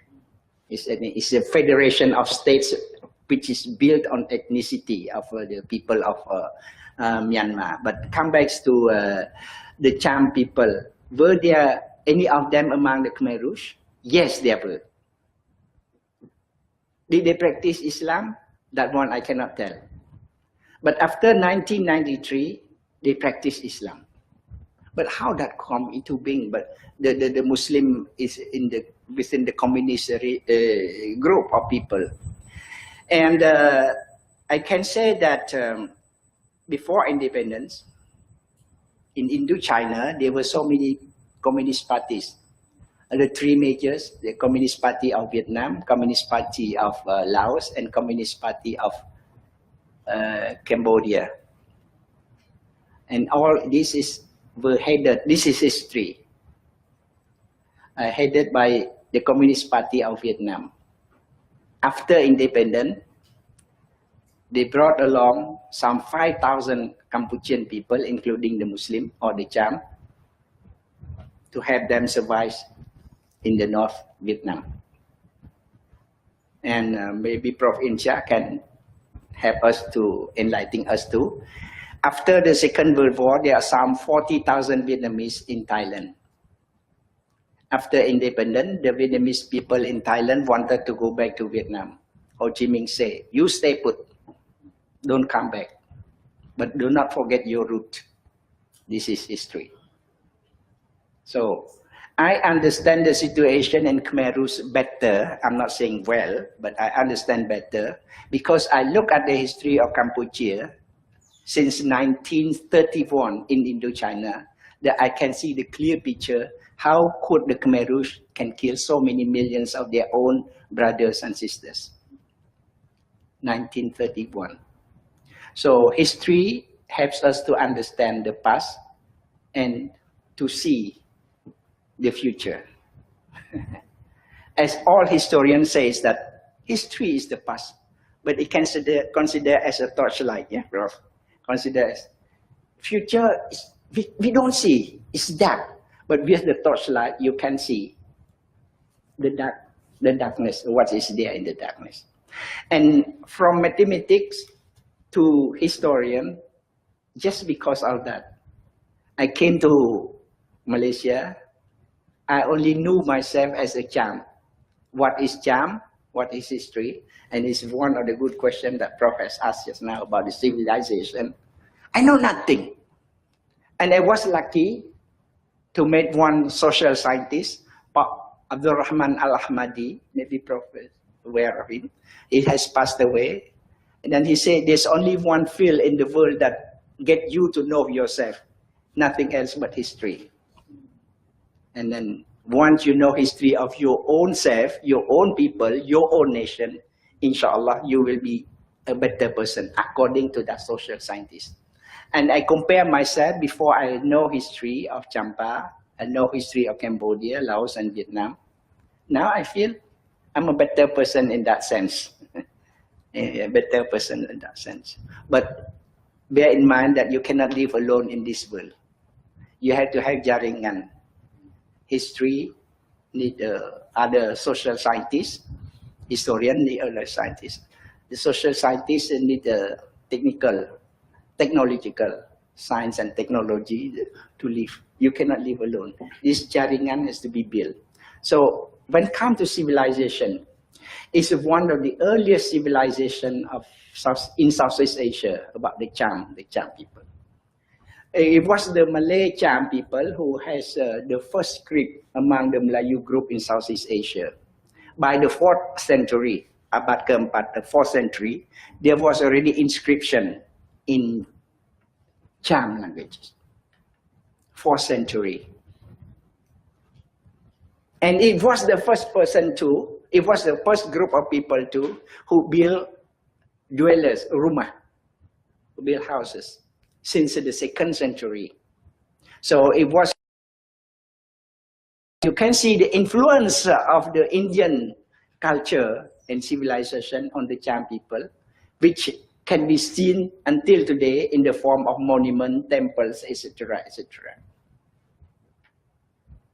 I think, did I answer the question? Yeah, Prof. Oh yeah, about New Zealand, just one more. Yeah, about New Zealand.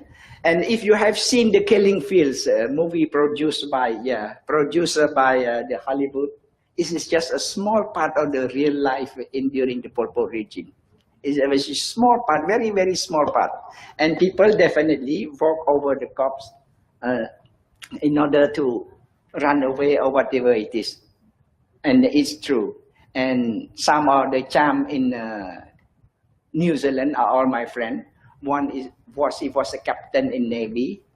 We studied together, but he go into Navy after his secondary school education. But after some time now, we have lost contact, except one of my nephew who still contact us. Okay, inshallah. Prof. Yeah, just I think more comments than some questions. You see, Islam and Buddhism have a more space to dialogue and understand each other.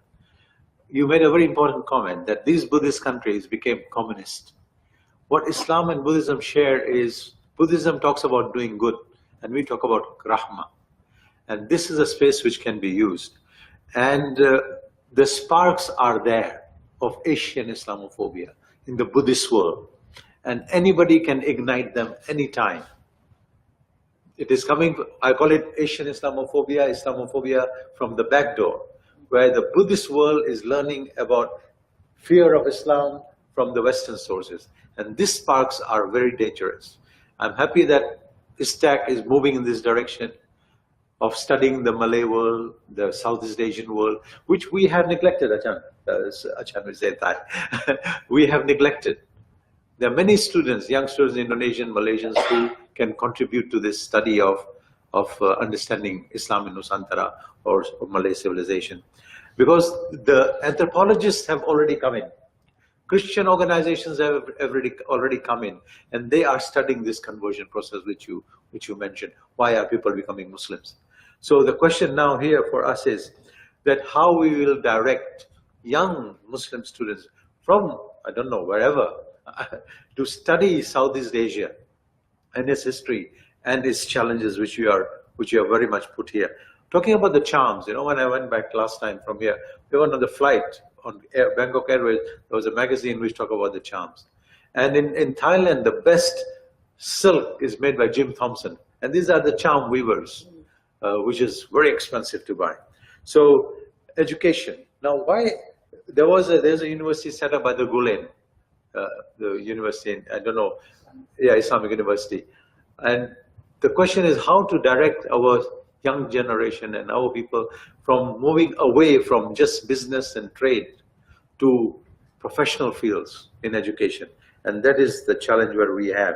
So many Westerners are scholars, like if you go to study about Rohingya, you'll go to some Linter. If you go to study about Cambodia, you'll go to Emmons. You'll go to study about all these Western scholars. It is time our young Asian scholars of this region start studying our own heritage and civilization. It's more of a comment than a question. Yeah. Totally agree, Prof. Yeah. And then we have to gear them. We have to guide them into whatever the old people, the old and wise people can see the future in a wider scope. Because in Cambodia now, which are also I'm worried, is that they go for English and management. That are the two fields where they can find job easily. Management and English. Though, definitely, there are some graduate in engineering. There are some pharmacists There are some in medical school, dentistry, but still a very small number. And there is, to my knowledge, no one take up social sciences. And it's very dangerous. If you are not thinking of social sciences, you'll become zombie, I think, one day. And then we are kind of, luckily, being Muslim, because the social sciences, without our realizing, being taught to the young generation. But it's not enough at this moment in time in Cambodia. Thank you. Assalamualaikum warahmatullahi wabarakatuh. I had 10 questions in the beginning, but now it's left with something like 3 or 4 or 5. You want to hear an integrated question or small questions? I have missed. Okay, to me, Cambodia is very strategic because I consider the Mekong Valley is the cradle of Malay civilization. Yes, it was the first. I said, yeah. I have a lot of backups. The first Malay kingdom was born in the Mekong Valley in the name of Funan Kingdom and Funan Empire. Of course, they were Hindus then. Yes, I have written a book, 3 books. I have written. Okay, that's good. Please share it with us. No. Yeah. Please share them with us. The books. Please share. Yes. I think one of your students wanted to buy all the 3 copies. Yeah, please, yeah. Can you give a few copies to our library so that we can know? Yeah, sure. Good. Yeah, I have limited copies of the one. The latest one I have limited copies, but the previous. Okay, that's good. Yes. Yeah. Okay. The Funan Kingdom and Funan Empire was born in the 1st century AD. It's written in the Chinese books, Chinese scripts. Yes. Okay, that's one. I want to see your comment, but I don't see the Cambodian government talking about the Funan Empire now. But it's written widely in the history of Southeast Asia.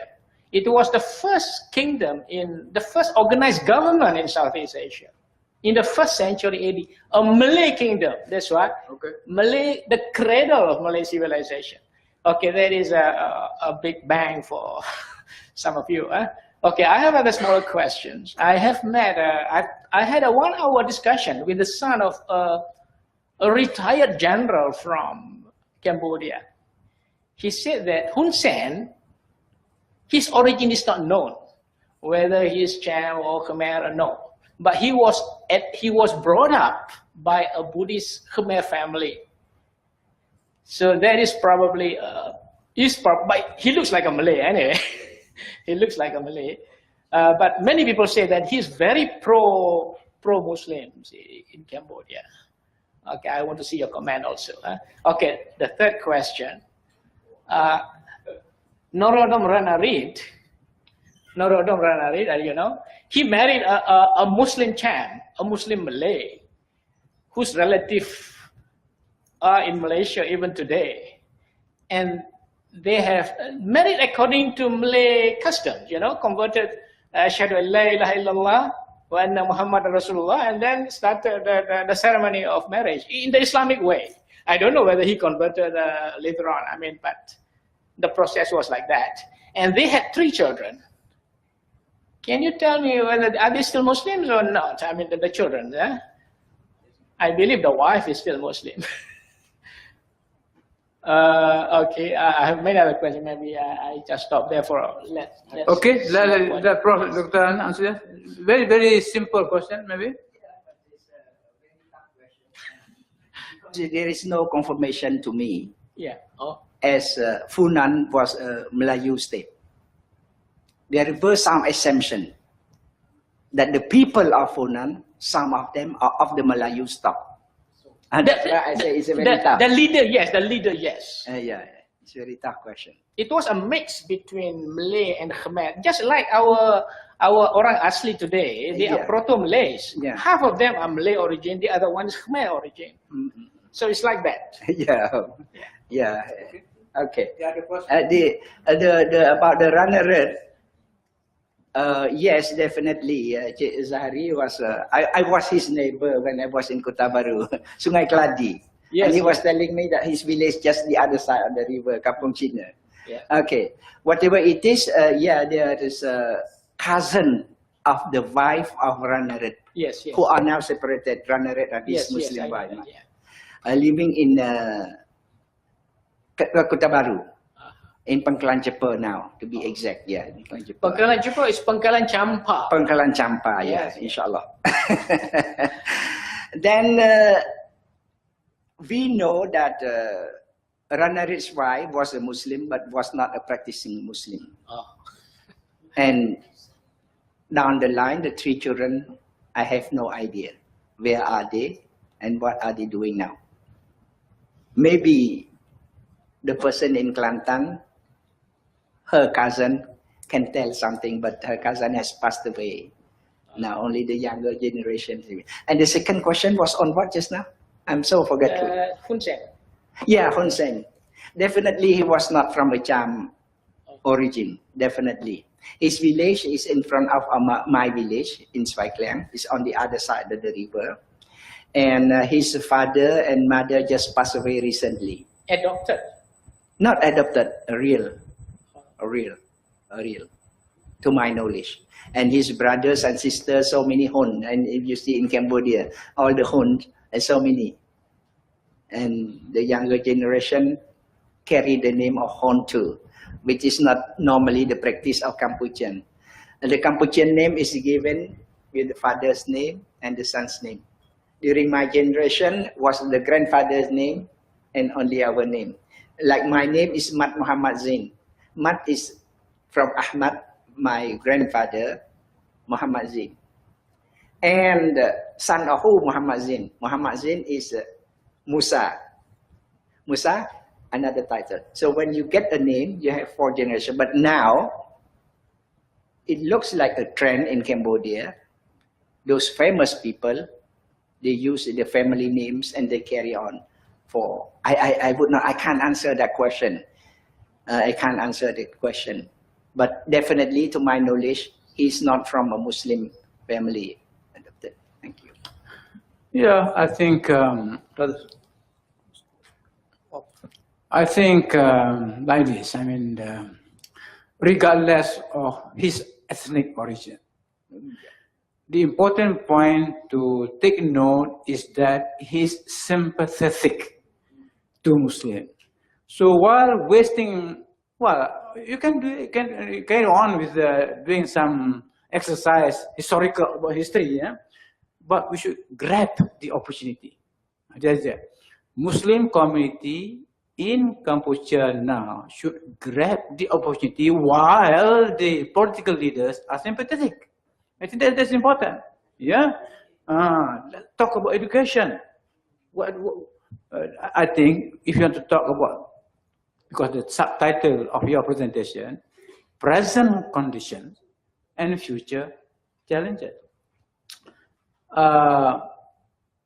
Just now I received this message from Ustaz Farid Hussein. He said he at first planned to come here to join, to listen to you, but he has an emergency meeting this morning with the minister.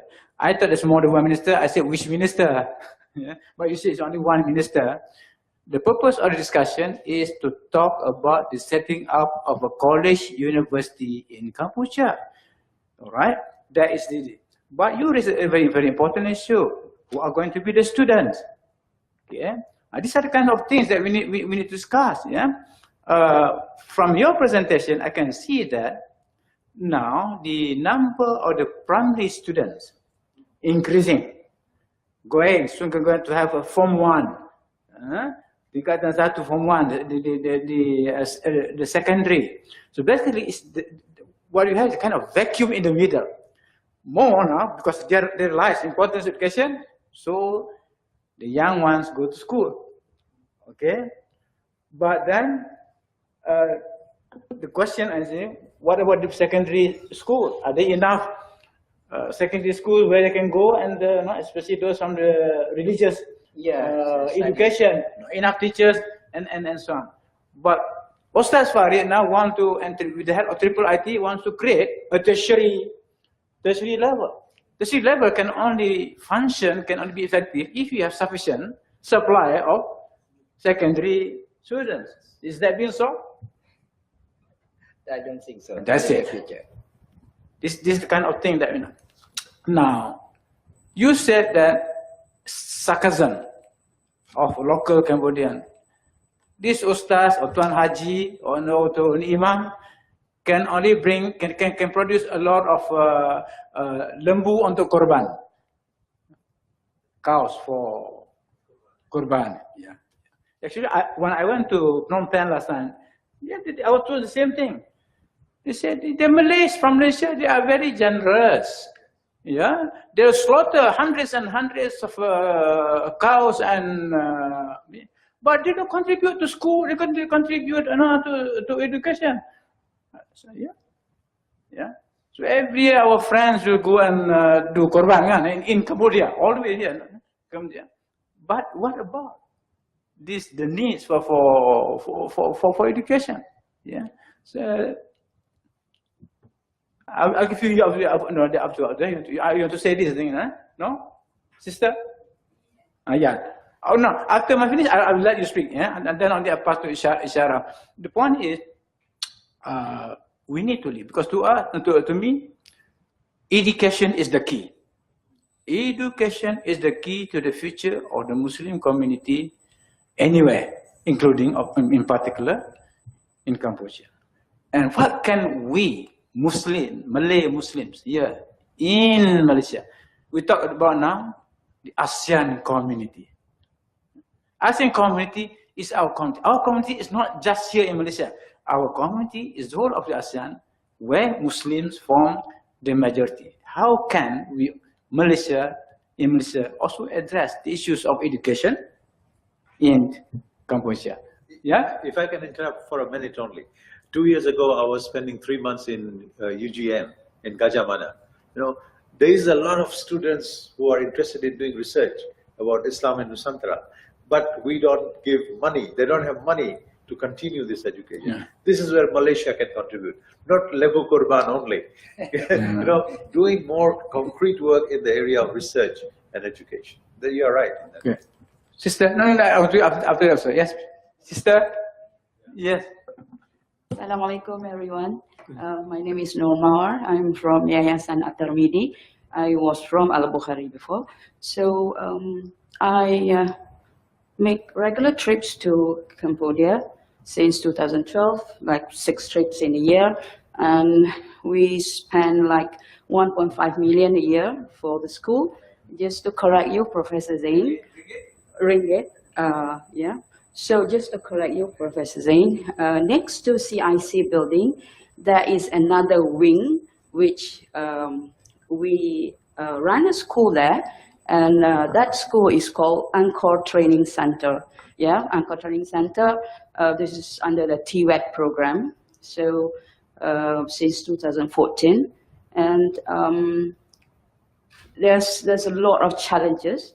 Yeah, and especially the students, young Professor cakap tadi, we try to get from the 70-30, yeah, 70% from the Cham Muslim, 30% from the Khmer student. Yeah, so the challenges that we just to share, the challenges that we face is number one is changing of mindset. You know, what is this education of being a Muslim is all about. So ada juga yang the parents from the Khmer students takut to send their students to our school because they thought that we want to convert their sons to a Muslim. But that happened, but we did not force them. It's, you know, after saying all this, other students discipline and whatnot. So my point here is, we don't do masjid and we don't do, we do korban on and off, but we focus more on the education and giving kemahiran on the TWET program. And of course, it's all 100% funding from us, from paying the teachers, the community, the students' meals, and whatnot. It's all from us. Yeah, it's just the building that we tumpang di CIC ya. But we got to move on, macam Professor cakap tadi, you know, the tertiary education and whatnot. But some we got students from university students, you know, to come over and study with us.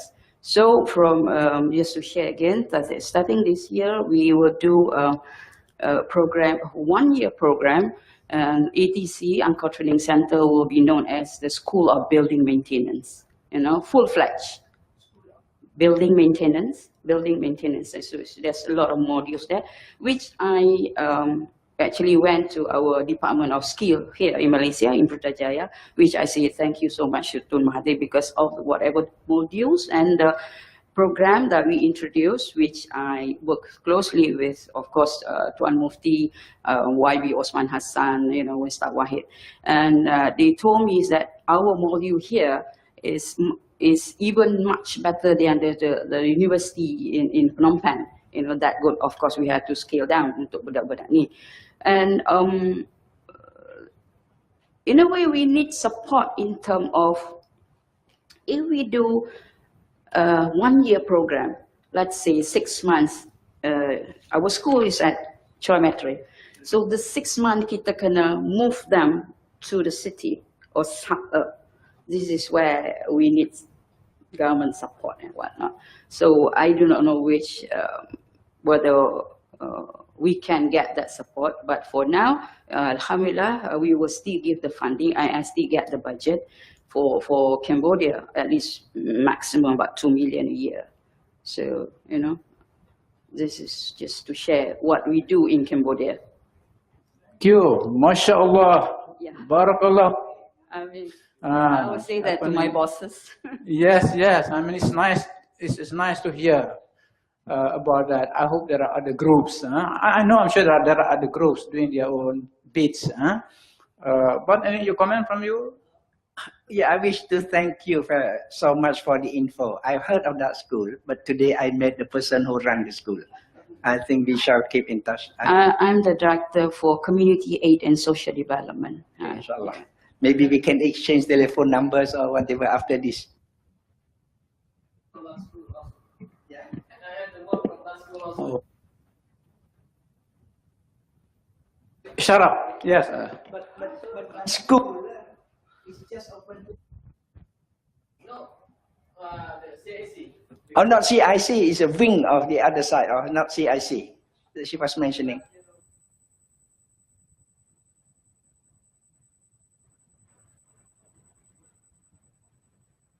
Yes. Bismillahirrahmanirrahim. Before going to my main focus point, I would like to propose things in reference to her and none of mine. It takes one led few program for visitors. I had experience with the support of Prof. Kamarhania. There is a group came from Sweden, Muslim group. They participate some classes on Islam and contemporary issues. It was a very good program. Secondly, during Prof. Kamal, he leads one program, Islahi program, one kind of workshop for outsider Muslim and Malaysian Muslim, like a teacher training program. I would like to request the university authority, particularly to IISTAC, to take some certificate course or teacher training program or interactive program for Muslim group of other countries, particularly for non-Muslim countries, to understand Islam. I would like to refer an issue related to you. It was 2008. IIS Malaysia lead a program with the support of Prime Minister Office, Understanding Islam among non-Muslim countries. That time I met a security intelligence head director, Lieutenant Colonel from Cambodia, who participate under the program led by Prof. Usman Bakar and Hashim Kamali. So I had a discussion with him, a very important issue which raised by Professor Imtiaz to Islamophobia, about Islamophobia or Islamic extremism or Islamic terrorism. There is a problem in Asian Muslim countries. Some group trying to promote the Islamic extremism. So that time, the colonel, who was that time the director of the intelligence, he invited me to visit Cambodia and work among them. He said, if you come, we'll help you. Because I wanted to promote, say, the Islamization education concept, very well integrated education program. So I would like to request to the professor and to you, how we can promote the Islamic moderation. Malaysia already introduced the Ummah Wasatiyah concept or Islamic moderation, which is very much attractive or very much relevant to non-Muslim. When you explain, when you describe the essence of the Islamic moderation, non-Muslim have no fear. Non-Muslim are ready to accept it. So I believe if you want to really to create a Islamic civilization or Islamic renewal in Southeast Asia or Asia, we have to rethink about the perception in Malaysian perception. Malaysian perception is very much popular ASEAN Muslim community or ASEAN community. But outside of the ASEAN, from Bangladesh or subcontinent, we are very much interested to develop a new perception or new position, Asian Muslim community. Because from the historical perspective, we had a very, I am proposing Asian Muslim approach, Asian Muslim unity, not ASEAN. Because nowadays very popular ASEAN unity. It is good for Malaysia, Indonesia, Brunei. But we are proposing, I am very much interested to promote. Just do it, brother. Just do it, whatever you can. Yeah, no? Because, Prof, just now I'm coming to the important point. A Bangladeshi teacher, Sufi teacher, Maulana Mamunur Rashid, established a small Islamic city in Cambodia. Do you have any idea? Last 10 years, he died. That's the grand program. Yeah. I'm talking about the Cambodia. I'm coming to, actually the point is Cambodia, Beijing. No, I accept. I mean, as a concept, as a policy, moderation, moderate, yes, but still let's work it out at a concrete level in each community. Each community has its own characteristics, its own problems, challenges. Now in the context of Cambodia, what can as I said,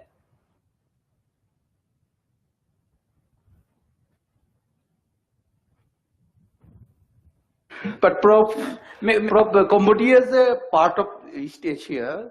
No, yeah. So at the moment, we just want to talk about Cambodia. My point related because already some outsider from even Uganda, Dr. Mahfouz is working there to convert his new Nobel. He married one Cambodian lady. Yeah. Cambodia already related with other Muslim countries. Yeah. One Bangladeshi teacher established a small city, Islamic city, with the converted people. So, if we think to promote from the larger scale, the Islamic civilization, Islamic teaching there, it will be very helpful to erase the Islamophobia. According to my view, Islamophobia or Islamic terrorism is an obstacle to promote, to help. I was invited to go there, but I did not go because it was a problem. Islamophobia was a problem. Okay. Thank you. Okay, back to the. You have any comment? May I say something? That as far as Cambodia is concerned, I don't think we shall promote moderation in Islamic teaching or among the Muslims. Islam itu by itself is a moderate.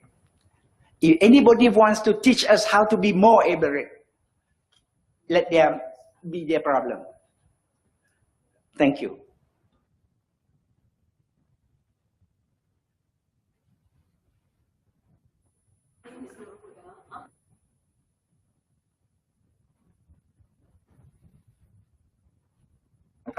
Okay, Alhamdulillah, I'm known Prof since last year.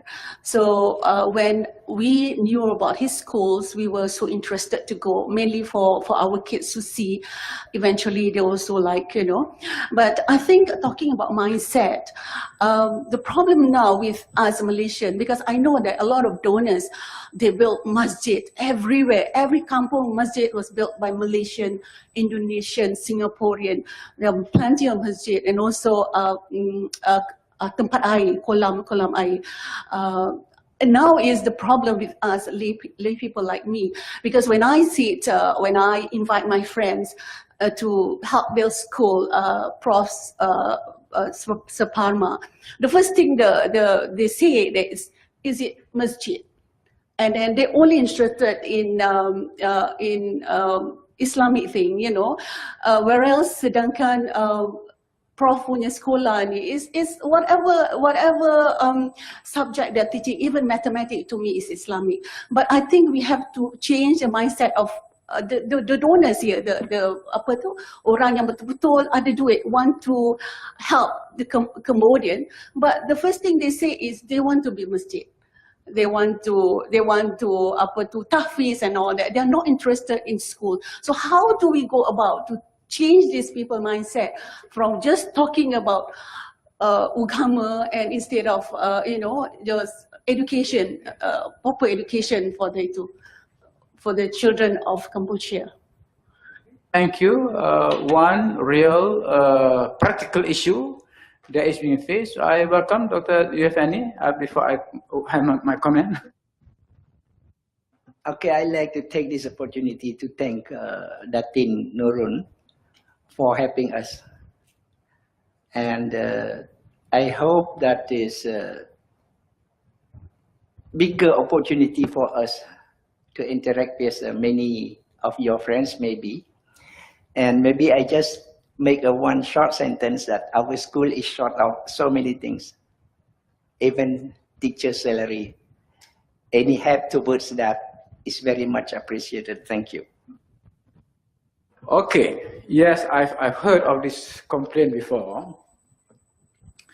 From one point of view, it looks like a problem. From another point of view, it is not a problem. All right, let's take take it as an asset. I mean, that the kind of mentality, the mindset they have. These people love the masjid, love the surah, anything that is something to do with religion. Let's turn that into something that is to achieve precisely what we want to achieve. In other words, let the mosque now be the center of everything, of our social life, cultural life, educational life. After all, it was the mosque that gave birth to the first university in the world. The university in the Islamic world, in Islam, in fact, in the world, has its origin in the mosque, in the masjid. Teach what is so-called, the so-called secular subjects. Never mind to call whatever it is, but teach the useful knowledge, knowledge that is useful. Brings in the term, the fardu ain. Not only teach the fardu ain, teach also the fardu kifayah. They don't want to go to somewhere else, teach in the masjid. Yeah. This is part of our strategy to change the mindset, because they don't want. They want to concentrate in the masjid. By all means, fine. We do it in the masjid, but don't only concentrate on how to pray, on how to, but teach them also about the art of living and making fardu kifayah, basically. After all, that is very important concept, fardu kifayah. Yeah, I think that is they can do, and then find the people, find the teachers. Better still, when the teachers combine in themselves, the mindset, the tawhid mindset. What you want is tawhid mindset. They combine the fardu and the kifayah. They don't see as two separate compartments. On the contrary, they see that as that's what Islam is all about, knowledge. Yeah. So I don't know. The question now whether the people now in Kampuchea, the villagers, the ordinary villagers, Do you think that they will, that approach will help? May I answer this? During our 7 years now in the development of education in my school, there were people coming to us, and definitely, like Datin said, they want to build mosque only.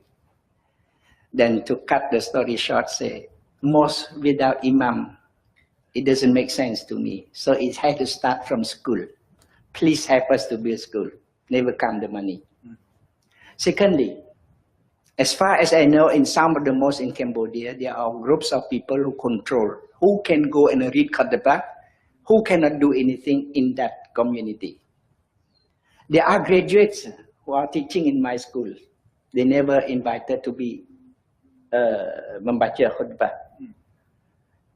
And those are graduates who come to the village too. They invite, but they tell, you cannot say this, you cannot say that, you cannot say this.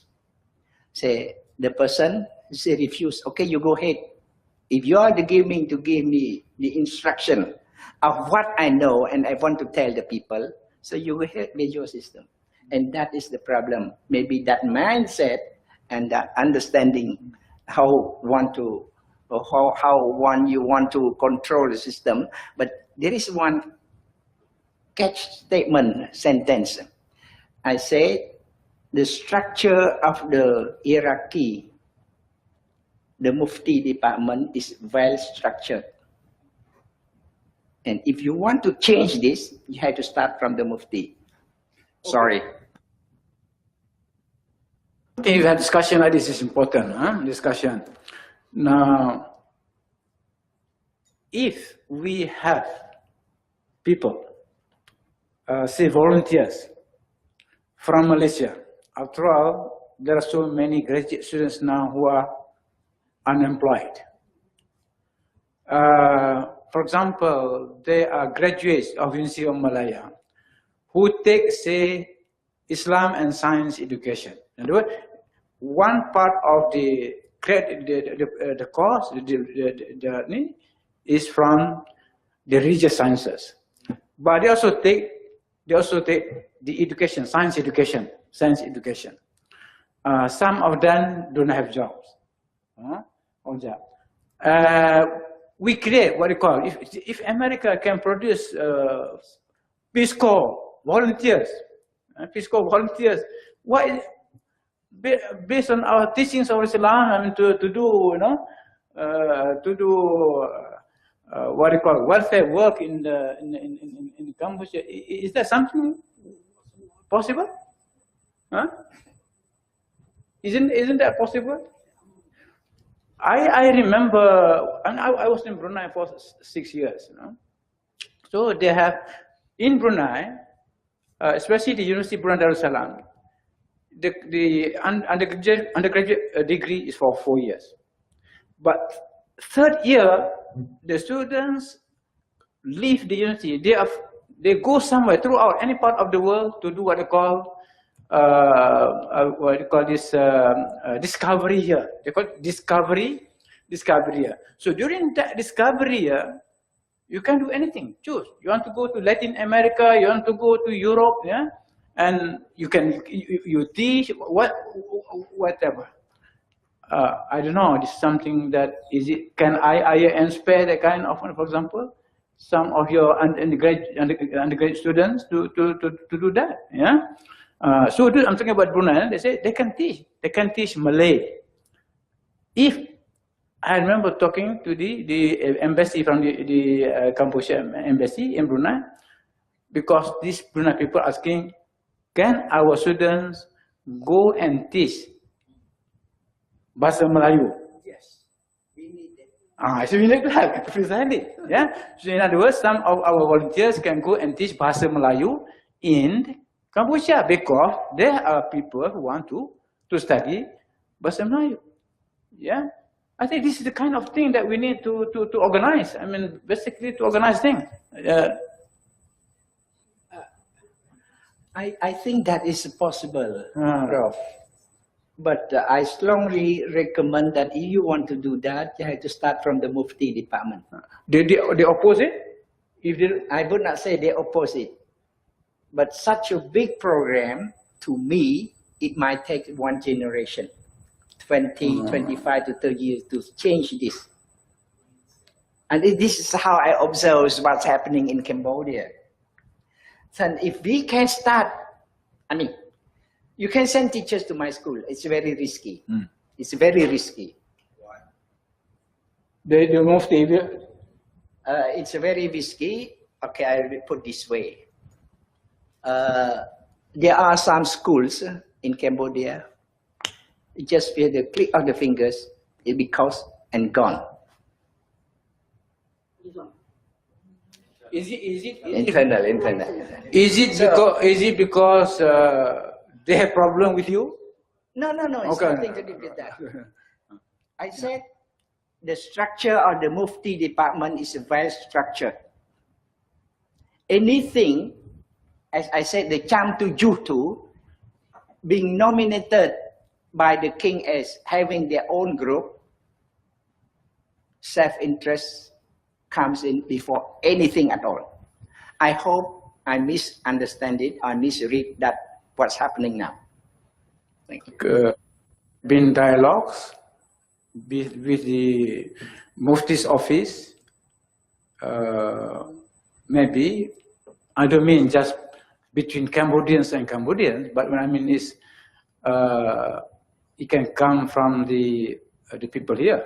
Yeah, the people here from the religious, for example. Say, in other words, all right, we bring in religious people here, from the religious establishment here, and certainly from the Islamic University. The name, Islamic University, I mean, should have the integrity, the respect, that if you go and visit to the Mufti's office, have a kind of dialogue. I think we can try, Prof. The rector should do it, not Kamaunya. The rectors. Part of us. Yes. Can Trying to find out, to find solution to the problem. Can I ask something? Yeah? In terms of reading materials, libraries and all that, what is the state in the Muslim communities? Do you have sufficient libraries in the communities? So maybe, even if you don't have current, maybe we have political problem in sending teachers and all that, maybe you can start contributing reading materials so that they get interested in diverse subjects. I don't know. What's the state now in Cambodia? Yeah. We have in this hall 3 PhD candidates from UIA Gombak.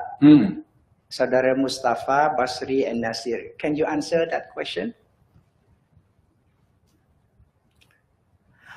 Yes, please tell us. Please, yes, please. I might not be able to tell because I... He said he headed the group?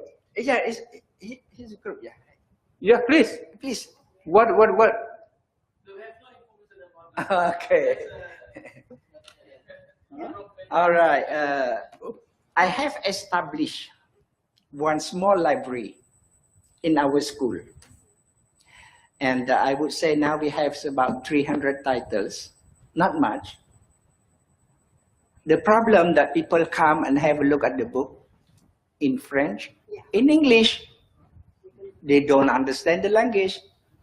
The book's collecting dust. That is the biggest problem. Well, let's go back to that problem. That thing there. The one's quite specific. Okay. At what level? I'm talking about here. The level.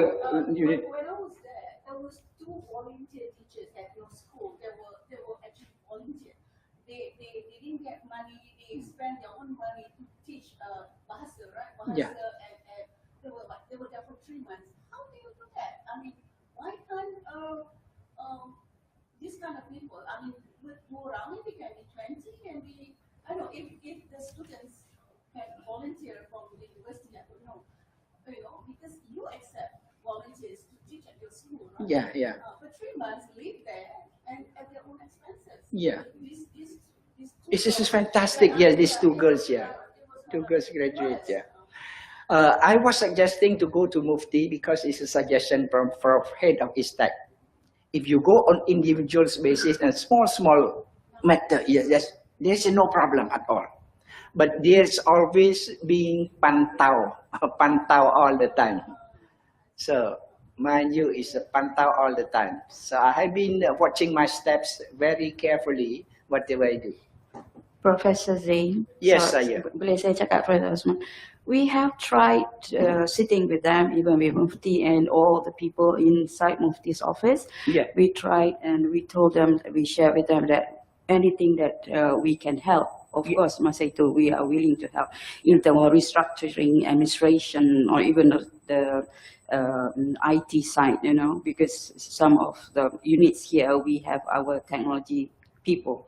But we were told to our face lah, Yes, that please don't come here and try to teach us, you know, to do things. Yeah, they said that to my face. So when I had one session, I sat down with all the Malay Cham leaders, and they were like, you know, it's like maybe some power struggle among them, which we do not want to get involved.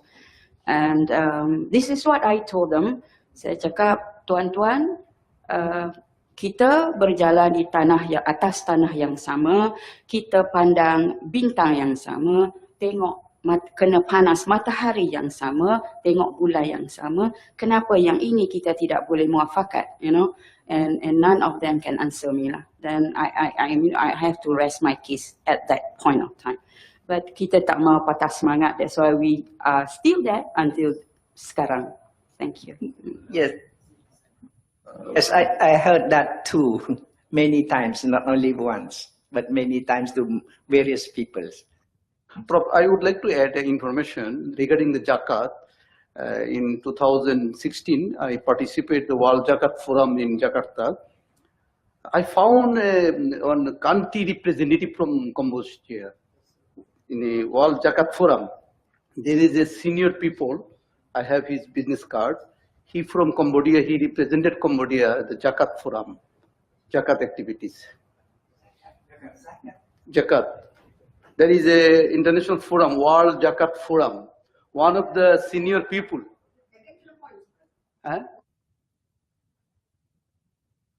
Sister, the point is that some Cambodian are working to develop the Zakat system. They're working. This is my point. I found. Yeah. So the prospect of Zakat system, the World Zakat Forum trying to develop various type of advanced Zakat system to promote Islam and Islamic charity within the countries. So you said that Zakat is not very well there. So You means organized collection of zakat? Yeah, that's what he said. Yeah. Yeah, this is another problem. Yeah, it's another problem, and the idea has been mooted, I think, some 15 years now, but never get off the ground because I think the mindset that people, they don't trust anybody anymore, let alone that the money, they don't have any money to pay zakat. Okay, I'm sorry I have to stop here. Already it's 12:15. We are supposed to stop before 12. So I just want to take this opportunity on behalf of IIUM-ISTAC to thank Dr. Mohamad Zain. And before I pass to the MC for the other announcements, yeah. So as you can see, first of all, I mean, thank you because you have helped us to know more about the history, the cultural background, what has happened during the Pol Pot regime, and of course, after the post-Pol Pot regime. It is only to be expected when a nation experiences that scale of trauma, yeah, that going to have a lot of problems. Yeah, but important thing, as you said, continuity and change. I mean, let's stick to that. What is good, let us continue.